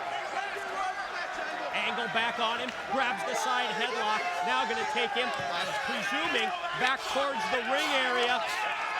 Series of shots to the top of the head while he's pulling his opponent down the runway. AJ holding on, trying to grab a waistlock. Be careful. Angle's got him. Look out right here. Face first goes AJ to the table. Just knocked him right into the announce table. And AJ Styles on his back, and I'm looking at it. He looks dazed. I mean, Kurt's just now methodically taking over and taking advantage of this and rolls AJ into the center of the ring. Think of what AJ Styles has gone through here in the last couple of minutes, being tossed into the guardrail, then being sent off the entrance ramp down onto the concrete floor with a suplex by the Olympic gold medalist. Oh, what a kick to the ribs. Again, you can hear it all the way through the auditorium here. 1, 2, not enough. 1, 2, not enough. Just relentless, isn't he? Backbreaker, quick follow, pin attempts lead to a pair of near falls, and Angle goes back to wearing down AJ Styles, and again, his game plan pretty obvious, keeping AJ grounded, not allowing AJ to go for those top rope high-risk moves. And I tell you what, also hitting some of the same things that we've seen AJ Styles hit so many times. That's kind of his way of getting into his mind, saying, hey, I am so multi-dimensional. And that's what both these guys are. But right now, Kurt's just trying to take that air out of AJ. Anything you can do. So maybe even kind of lull him into an unconscious state where you can get the pin, and there's no way that they can stay in the 10 count. AJ back up to the vertical base. Needs to be up on his feet if he's going to be able to defend himself, if he's going to be able to get any kind of offensive moves in at all against Angle, but Kurt maintains that grip. He's just not letting go. No, just holding it tight. AJ's got to be losing strength. I mean, you wonder if his vision's getting blurry. Look at that. Able to break out of it and still able to hit the kick to the side of the head. He is phenomenal, and man, you can feel that one into the ribs of Kurt Angle. One of those desperation moves that definitely paid off for AJ Styles. He just unleashed it in a moment where Angle never saw it coming. Sets him up in the corner, reels off that chop to the chest. Gonna try and fire Angle across, and here he goes, but Kurt turns it on him. Look at the float over by Styles. Oh! Angle went into the corner turnbuckle, and then AJ caught it. I mean, he just wound up and knife edge chopped the hell out of him right there. Oh, look at this, though. Right into Kurt, and you talk about releasing him. Holy cow, Mike. Oh, look at that smirk, too. He knows that was impressive. Tremendous move by Kurt Angle. The release suplex tossing AJ overhead. And now, all of a sudden, another concussive blow to the back of AJ Styles, and he's took several of them here in the past couple of minutes. Angle follows it up again by doing the same thing. Big body slam, follow cover, and AJ's got the shoulder up. You can see the discoloration even on the back of AJ Styles from all of the blows, all of the offense that he's taken on his back. I'll tell you something. Kurt Angle always goes back to the neck. He always goes to get those arms wrapped around that neck, squeeze as hard as he can. You can see AJ fighting for breath and the pain on his face. I mean, and look at the base that Angle's got there. Why wouldn't you? I mean, you control the neck, and the rest of the body is going to follow. And if anybody would know about what the neck can do, that's Kurt Angle. And look at him. Look at AJ, just screaming. Well, you're right, it was Kurt Angle who won the Olympic gold medalist in Atlanta, Georgia. Won the Olympic gold medal, rather, in Atlanta, Georgia, competing with a broken neck. AJ right now, you wonder what's going through his mind as he's in that spot. He's losing his strength. He knows he's got to turn it around.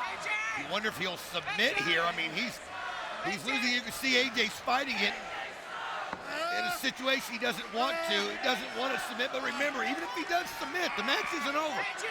You've got to not answer the 10 count.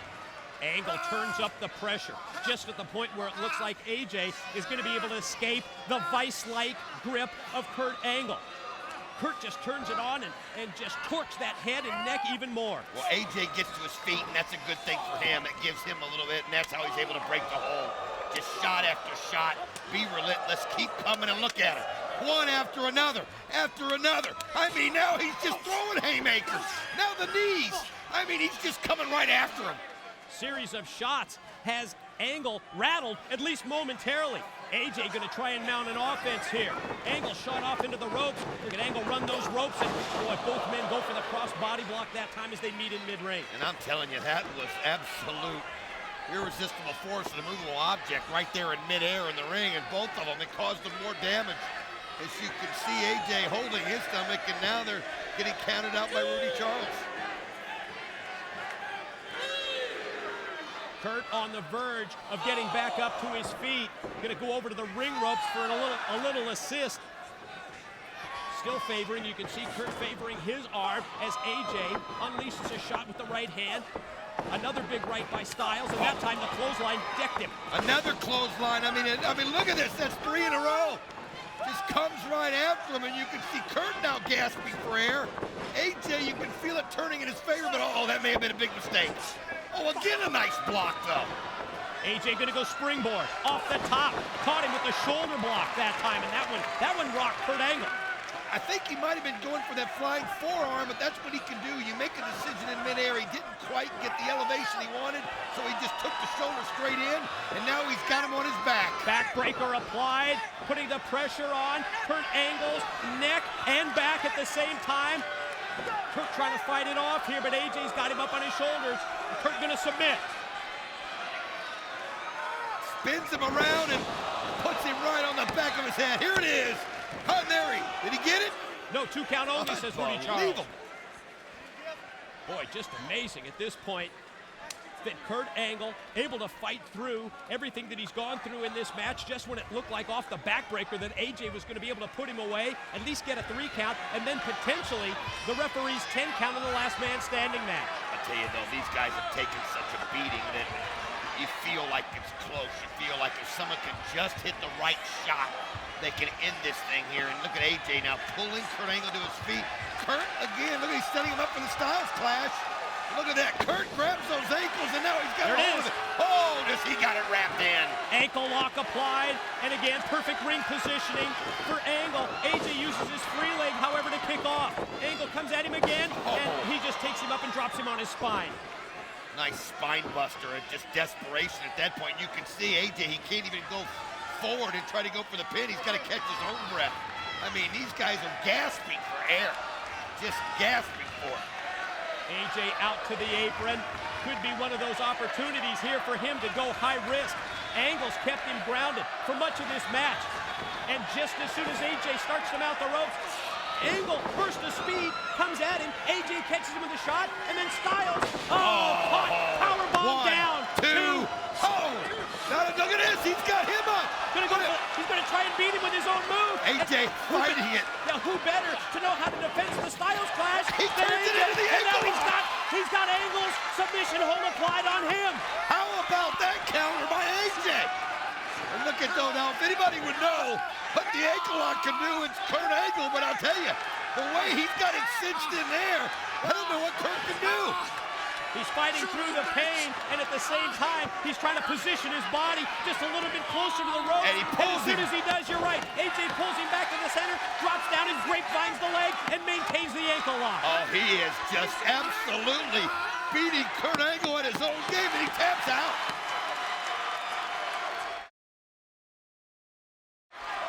That is step number 1 in this last man standing match. And you know what? Maybe not the worst strategy to tap out so that you don't injure that ankle too severely. Yeah, it's a good move, but another thing though, he's got to be able to stand. He's got to be able to get up as we're at the count of 3. And by injuring that ankle, he might not be able to hold his weight, and he might not be able to stand on his feet. We're halfway home. The count must go to 10. Ankle. We're at 6 right now. 7 count. Oh, this is getting close. 8. Kurt Angle hears it now. I don't think he's going to get up. It's like he's going to give up. And oh, look at this. That is just pure guts, will and effort. And guts and determination as well. Elevated over. Angle trying to maintain his base in spite of having the ankle injured. AJ back in, rocks him with a right. That one on the point of the jaw. Styles springboard back. Gonna go for that reverse DDT. Instead, you're right. Cheap shot by Kurt Angle. Wow, though, Kurt Angle, though, had to. It was desperation. He had to make some kind of a move. You can see he can barely walk on the ankle, can barely support himself. But AJ right now, he's just said stars burst in his eyes and look at this. Just gets a hold of him, and then these German suplexes where he just puts you right there on your back. As many as he wants to give you, you try and fight off, but Angle just takes you overhead. Boy, amazing here that Angle's able to fight back after everything that he's recently gone through here and get enough power to suplex Styles over. He's got him over twice, and he's still got the grip. Well, we've just seen amazing things from both these guys, but man, Kurt's not letting loose. I think he wants to give him as many as he thinks it'll take for AJ not to get back up. AJ's got to get out of this. He's got to get out of this. He's reaching for ropes, but it's not doing him any good. Wow. With that time, tossed overhead. Kurt the lateral press. Two, no. Again, might be a case here. You hate to say it, but if AJ, if he were even to get pinned, he'd have a little bit of a respite, like Kurt did with the, well, at least 9 out of the 10 count. Yeah, but he almost risked it too hard and waited too long. That's a chance you take, but I understand what you're saying. I mean, the match isn't over until the count of 10, so it's sometimes you got to sacrifice yourself for the better good. Went up for that slam, and then AJ. Pele! Whoa, does he? It's amazing. You never, ever see it coming. But he's got to get up and get the pin on Kurt if it's going to do any good. A glassy-eyed Kurt Angle, who's looking up at the lights, would agree with you at this point. You never see it coming. He just got drilled right in the head. 1, 2, hold. Got the shoulder up in time. I mean, it's just one of those things because his back's to you. I mean, it's just unbelievable. You don't know how he knows where you're at, but he does, and it always does it, and a desperation move to stop things. And you can see AJ now trying to regroup out here. I think trying to clear the cobwebs at the same time, get part of a game plan going as to what kind of a move that he can inflict on Angle. Watch Angle follow up in the corner again and rock him that time with the right, and then a shot to the back. You know, you watch Kurt, he sits there and you think he's hurt, you think he's wounded, and he is, but he's also playing, and he waited for AJ to expose himself on the top, but AJ just keeps throwing elbows. Just keeps throwing elbows as long as they're connected. AJ gonna go, it looks like all the way up to the top. Is Angle gonna be able to recover? Angle up, and Angle right behind him, and tosses him overhead again. Just completely flipped him in the air. On his face, 1, 2, got it. No? I thought he had the 3 count also. I think he got it. He did have the 3 count. You can see Rudy Charles now putting in the 10 count. I'll tell you what, he's got to be dazed. I mean, Kurt threw him all the way across from that top rope. Think about how far he traveled. He's hearing it in his mind, and he knows he's got to get up, but sometimes the body just can't respond. We're at 7, and it's 7, and just before 8, the second that AJ gets up, Angle gets the slam. Here we go, cover. Got him again. Another 10 count on the way. The Olympic slam there, you can see, and now you wonder what AJ can take. That's what you got to do, and Kurt's waiting for him. If he gets to his feet again, Kurt's going to be ready to hit it again. That's the plan. I don't look at AJ. He's not even moving. There. We're at 5 on our way to 10. That's 6. We're at 7. AJ reaching for the ropes to try and help himself up. And you know that Angle's going to pounce on him. He's barely up at about 8.5 or 9, and Angle's ready for him. Well, he's holding onto those ropes because he knows Angle's going to take him up for another Olympic slam. And look at AJ. Oh, he's got it. Here comes the clash. Here comes the clash. He hits it. Now he's going to roll him over. Get the pin.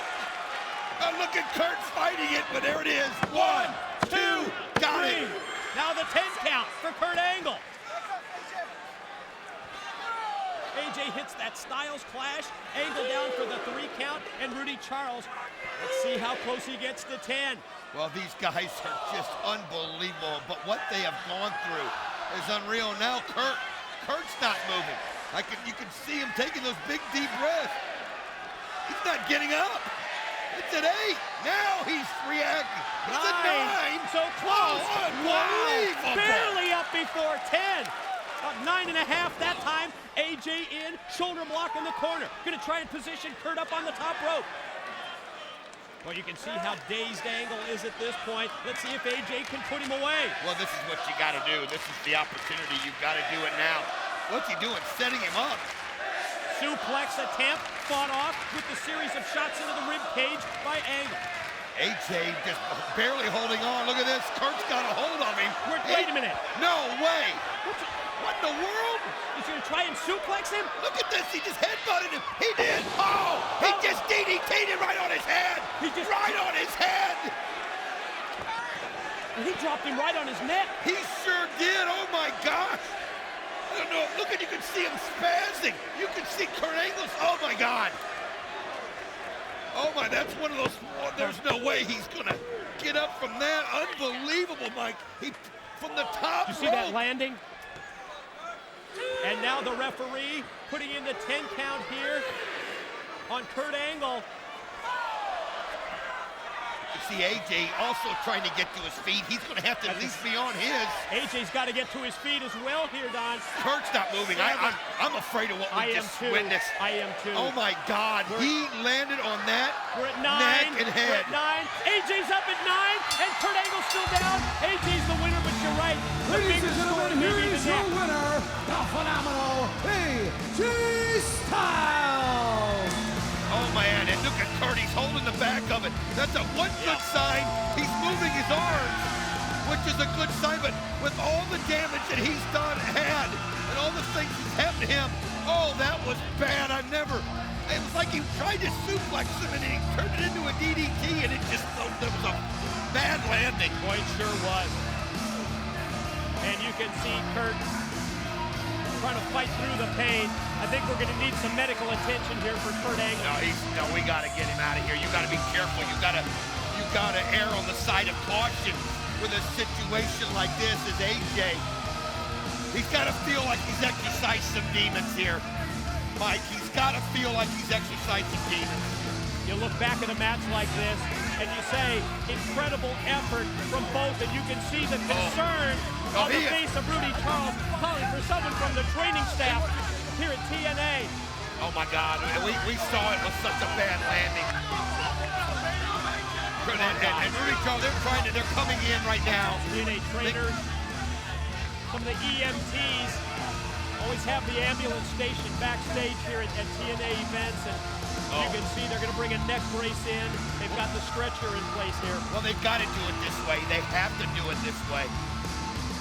With his history, you have got to make sure he's had that neck broken not once, but a couple of times. And oh my God, he's such, again, you may not like everything he does and stands for as you see him put the brace on, but you got to respect that guy in the ring. I mean, he's just a warrior.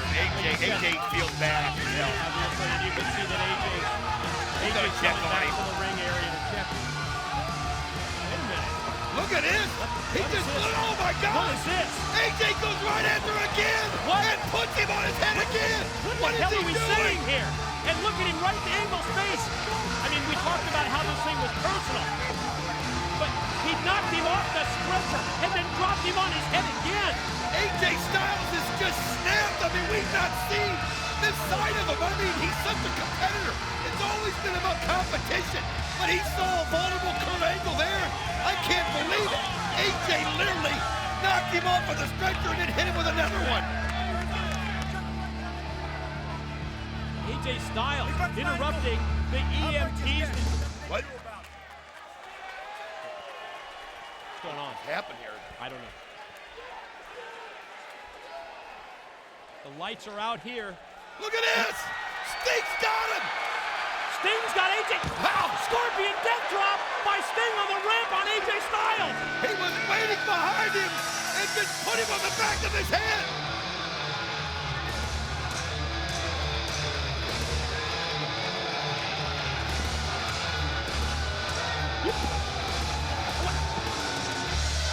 What's the deal? It's just unbelievable. I mean, you know, it was like this. Look at this. You can see I saw a silhouette. There it is. It's Kevin Nash.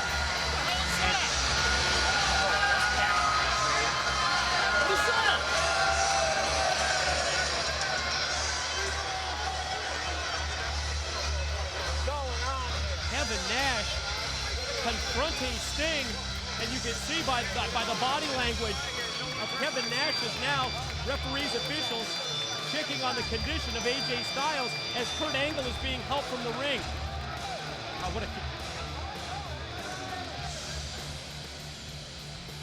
I'm just trying to regroup here and think this through, Don. I mean, it's obvious what we saw last month at Victory Road, Sting's attack on Samoa Joe, what we just witnessed seconds ago here. It's pretty obvious that Sting is trying to send some kind of a message. He's trying to make some kind of a point, but what's the point? We don't know what the point is he's making. All I know is these attacks are unprovoked. He's just attacking them before they've done anything to him. And this time we saw it. It was like what AJ did was just too much. Let's show you, if we can, how all of this came about. Yeah, let's go back and revisit everything that just went down in the last man standing match here at Hard Justice. AJ early on, you saw the drop kick, you see the high risk moves there flying. Kurt turned it around at this point when he tossed him right into that steel guardrail. Then AJ back there, you see the suplex on the ramp. I mean, it was just a war as it just turned around. This is where Kurt Angle turned it around on him and then started beating AJ at his own game. I mean, running, doing the somersault off of the ledge up there, and then he was taking it to AJ, but it was so back and forth. You saw that flying forearm, and then the Pele. And then things kind of turned for AJ, Sure Mike. did. Might have been the tide turner, and there you see that bad landing. That one's tough to watch, guys. Here it is. We're going to take another look at it. Oh, my God, You're right? It was like it didn't go. He was going to suplex him. And suplex, DDT, I'm with you. And it just he got caught right up in the move, the suplex DDT. And then I thought he was going to check on him. I thought he realized how hurt he was, and it was like... Wasn't the case, though. And then he decided to go back in there, and this is just the part I think, I don't know. But this is the part maybe that Sting couldn't watch, because look at AJ. He's just going after the injured man and just absolutely let him have it, and there he was.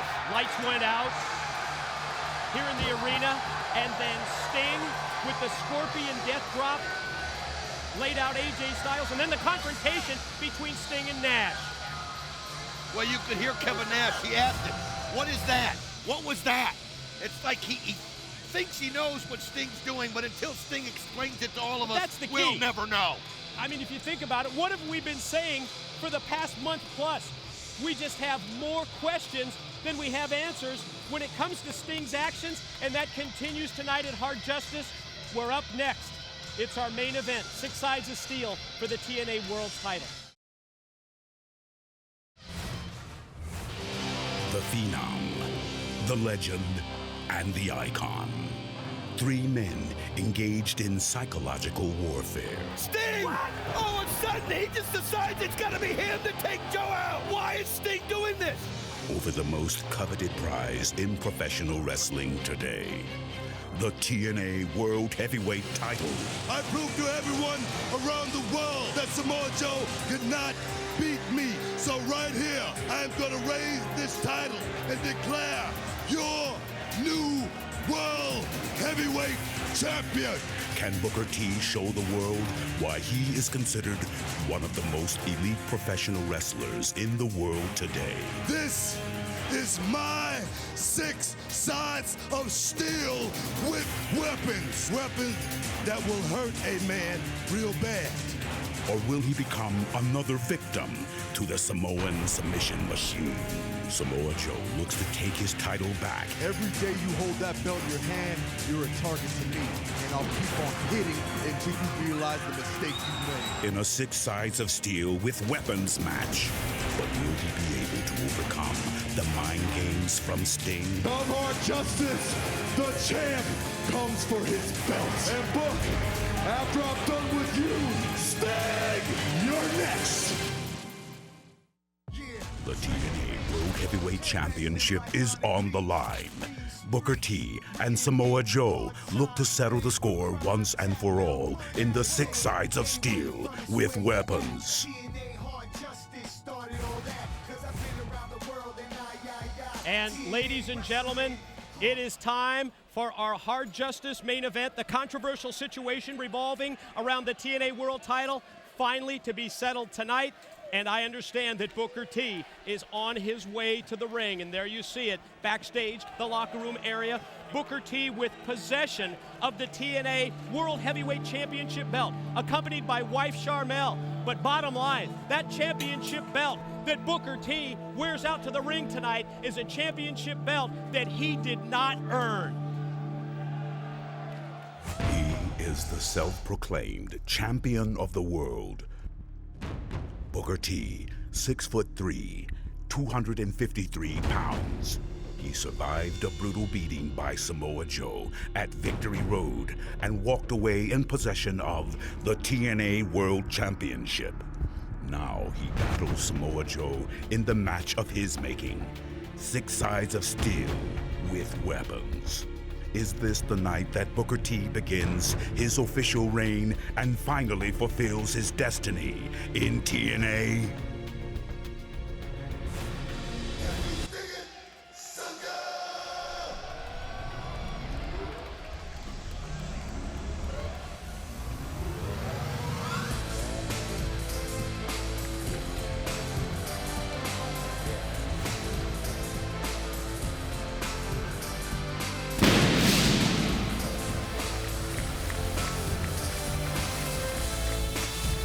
It was 1 month ago at Victory Road in Houston, Texas, where Booker T, with of all people, wife Sharmell, issuing the 3 count.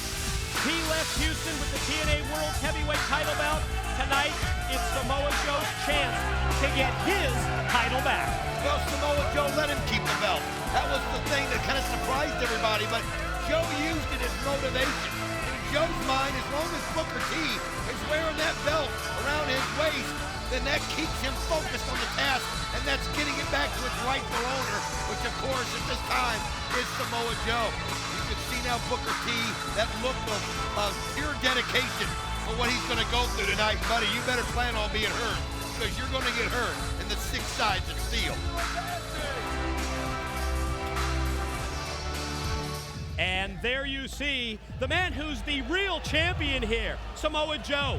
You'll remember that initially, Joe issued a challenge to settle things in the 6 sides of steel. But then it was the counteroffer by Booker T. He said, we're gonna add weapons to the 6 sides of steel cage. He is no stranger to brutality and brawls. A smash-mouth, ground-and-pound specialist, the Samoan submission machine, Samoa Joe, is the officially recognized TNA heavyweight champion of the world. Standing in at 6 feet, 2 inches tall, and weighing 290 pounds. The future of professional wrestling seeks to prove that the future is now.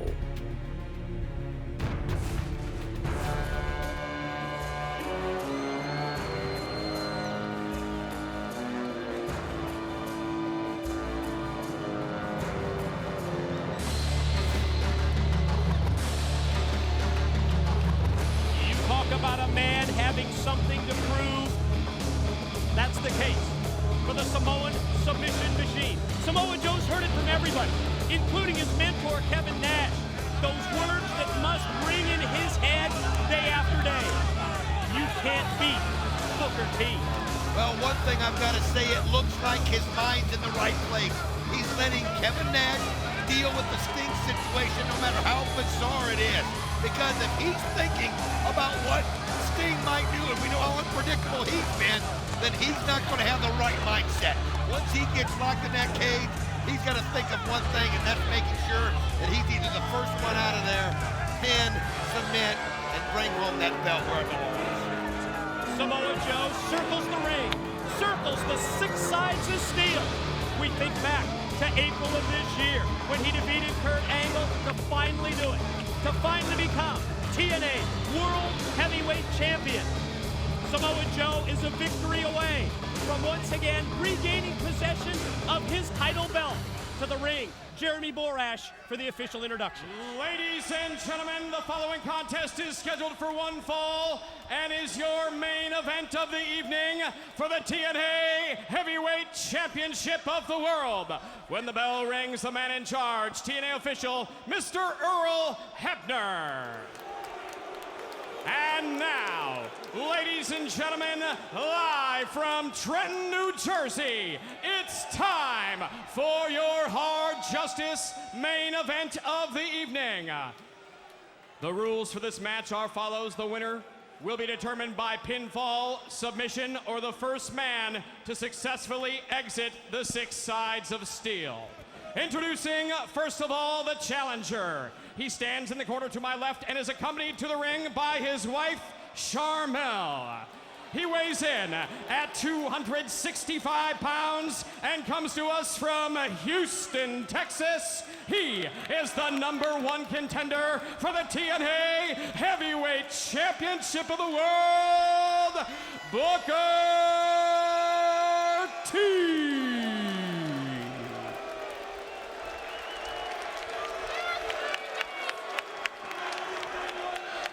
And now, ladies and gentlemen, introducing, standing in the corner to my right, he weighed in this morning at 288 pounds and comes to us from the Isle of Samoa.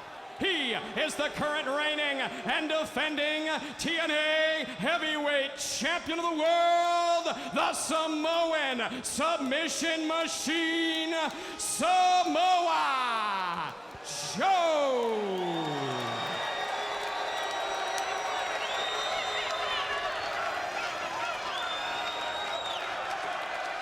What an interesting situation. To hear JB talk about Booker T being the #1 contender, yet he's wearing the championship belt, while the champ doesn't have the gold. But he now has the opportunity to prove to everybody, yes, he can beat Booker T. 6 sides of steel. You see the weapons in play, Don. I see hockey sticks, I see canes, I see trash cans, kendo sticks, lids, a little bit of everything. Of course, the key to this match is to make sure your opponent is laid out, not getting up, so that you can just exit out of the 6 sides of steel and come on, walk over and take this championship belt. Yeah, it may have been confusing to some people, maybe watching for the first time, but you're right.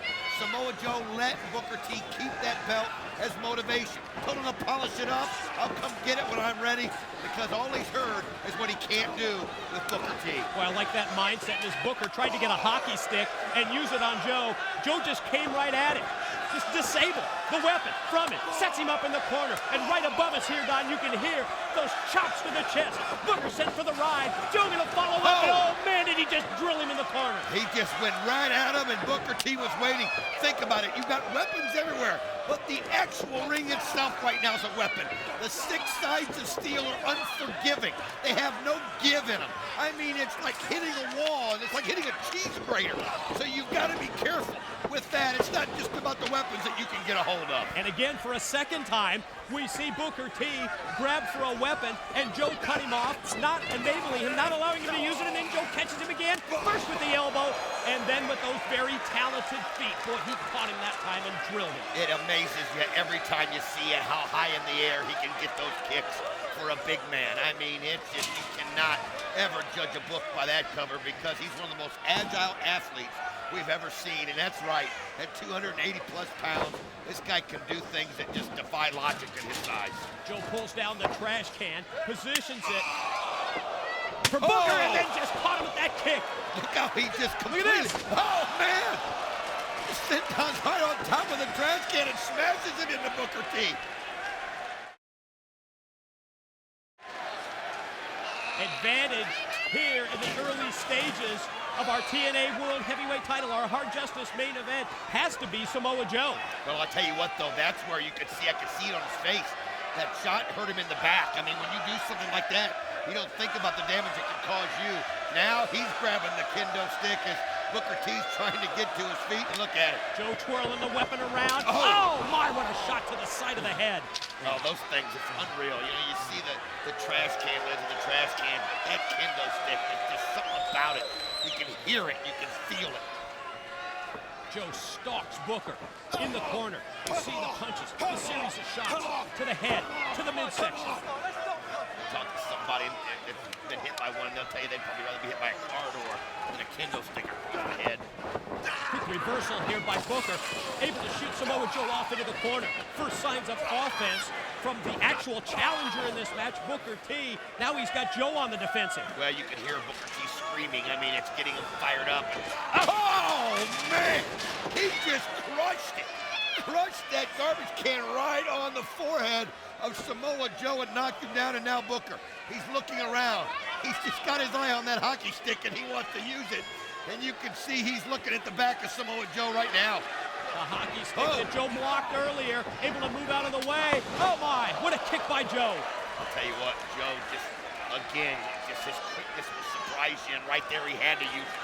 It was desperation, because you see that swing Booker T took with that? I mean, he didn't hold anything back.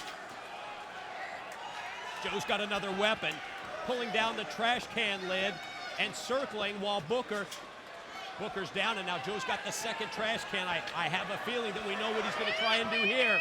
Oh, he's going to ring his bell. And yep. Man, does he ring it. Both shot. Look at on the back, and then one for the face. Holy cow, he hit him on the ears, the back of the head, and the face with the trash can lid. A series of 3 shots leads to this, the pin attempt and a 2 count.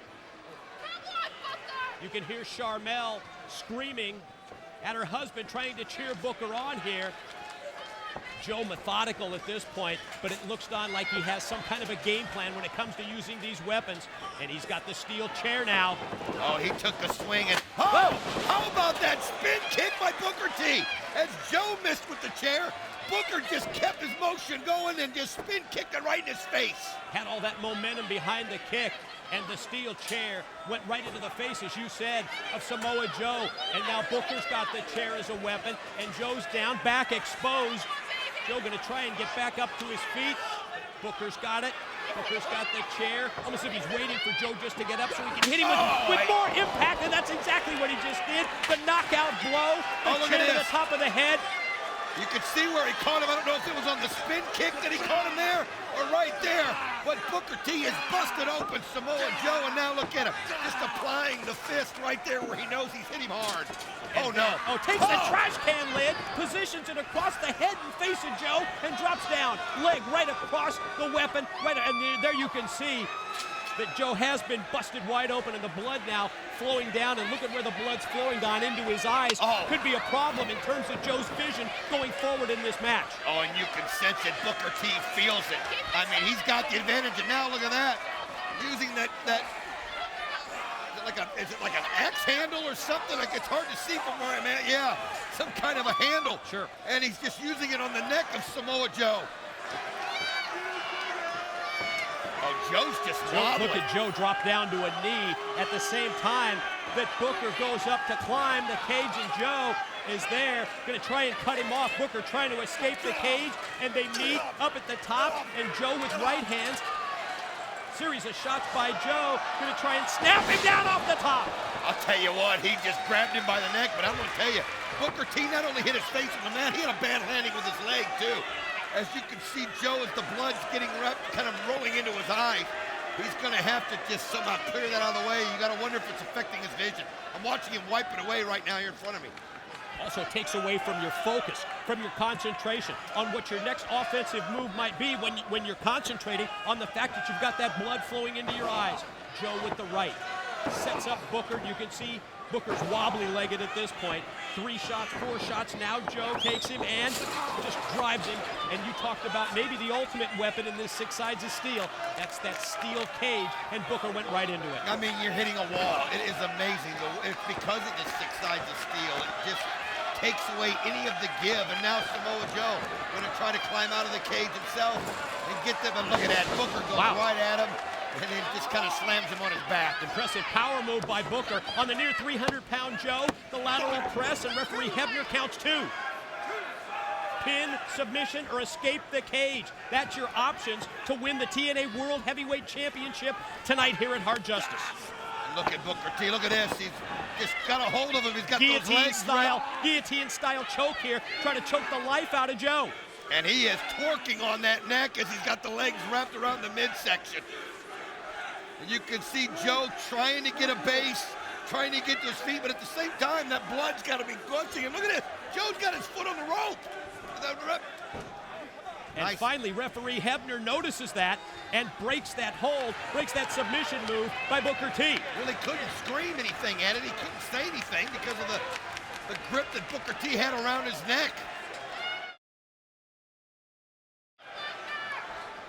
Boy, Joe in trouble at this point, and Booker's got the weapon. He's got the trash can lid in his hand. Boy, Joe's wobbly.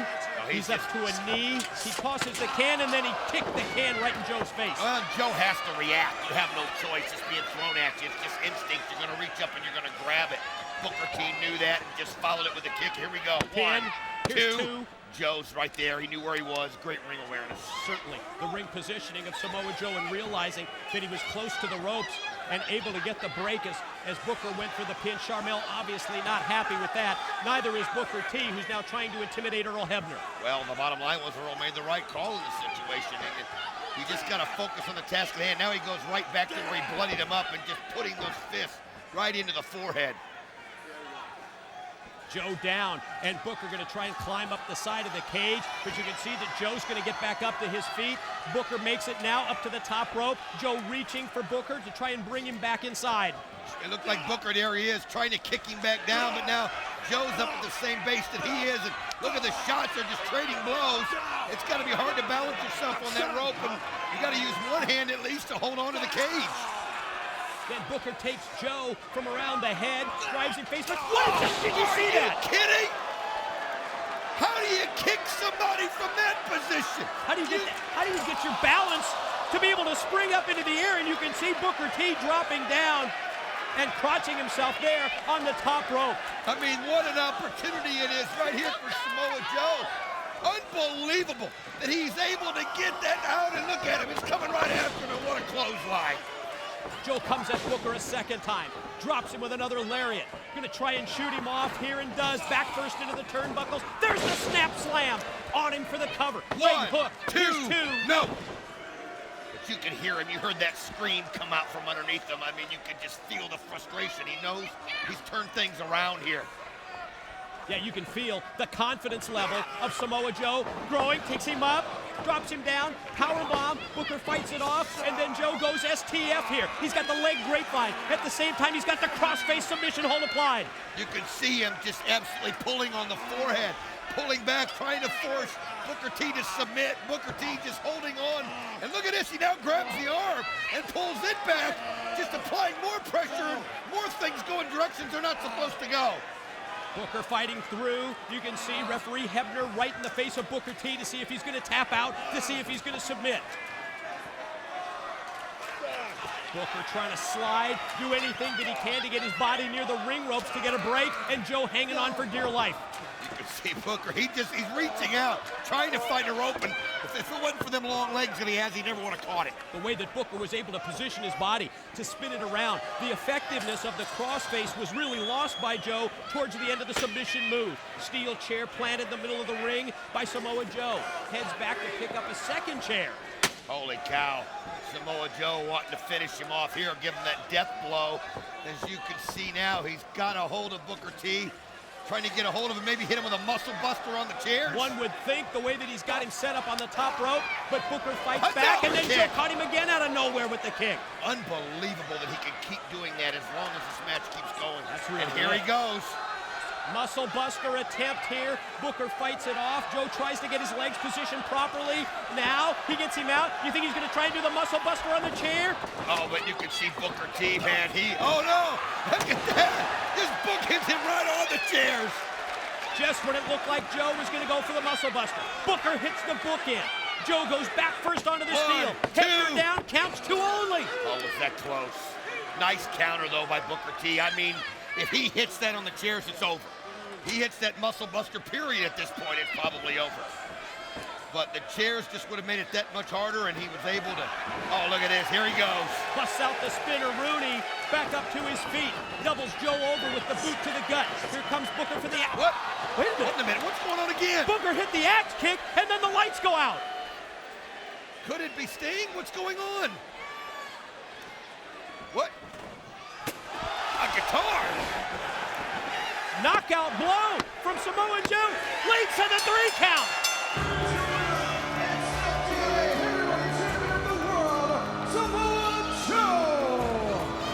Samoa Joe has done it.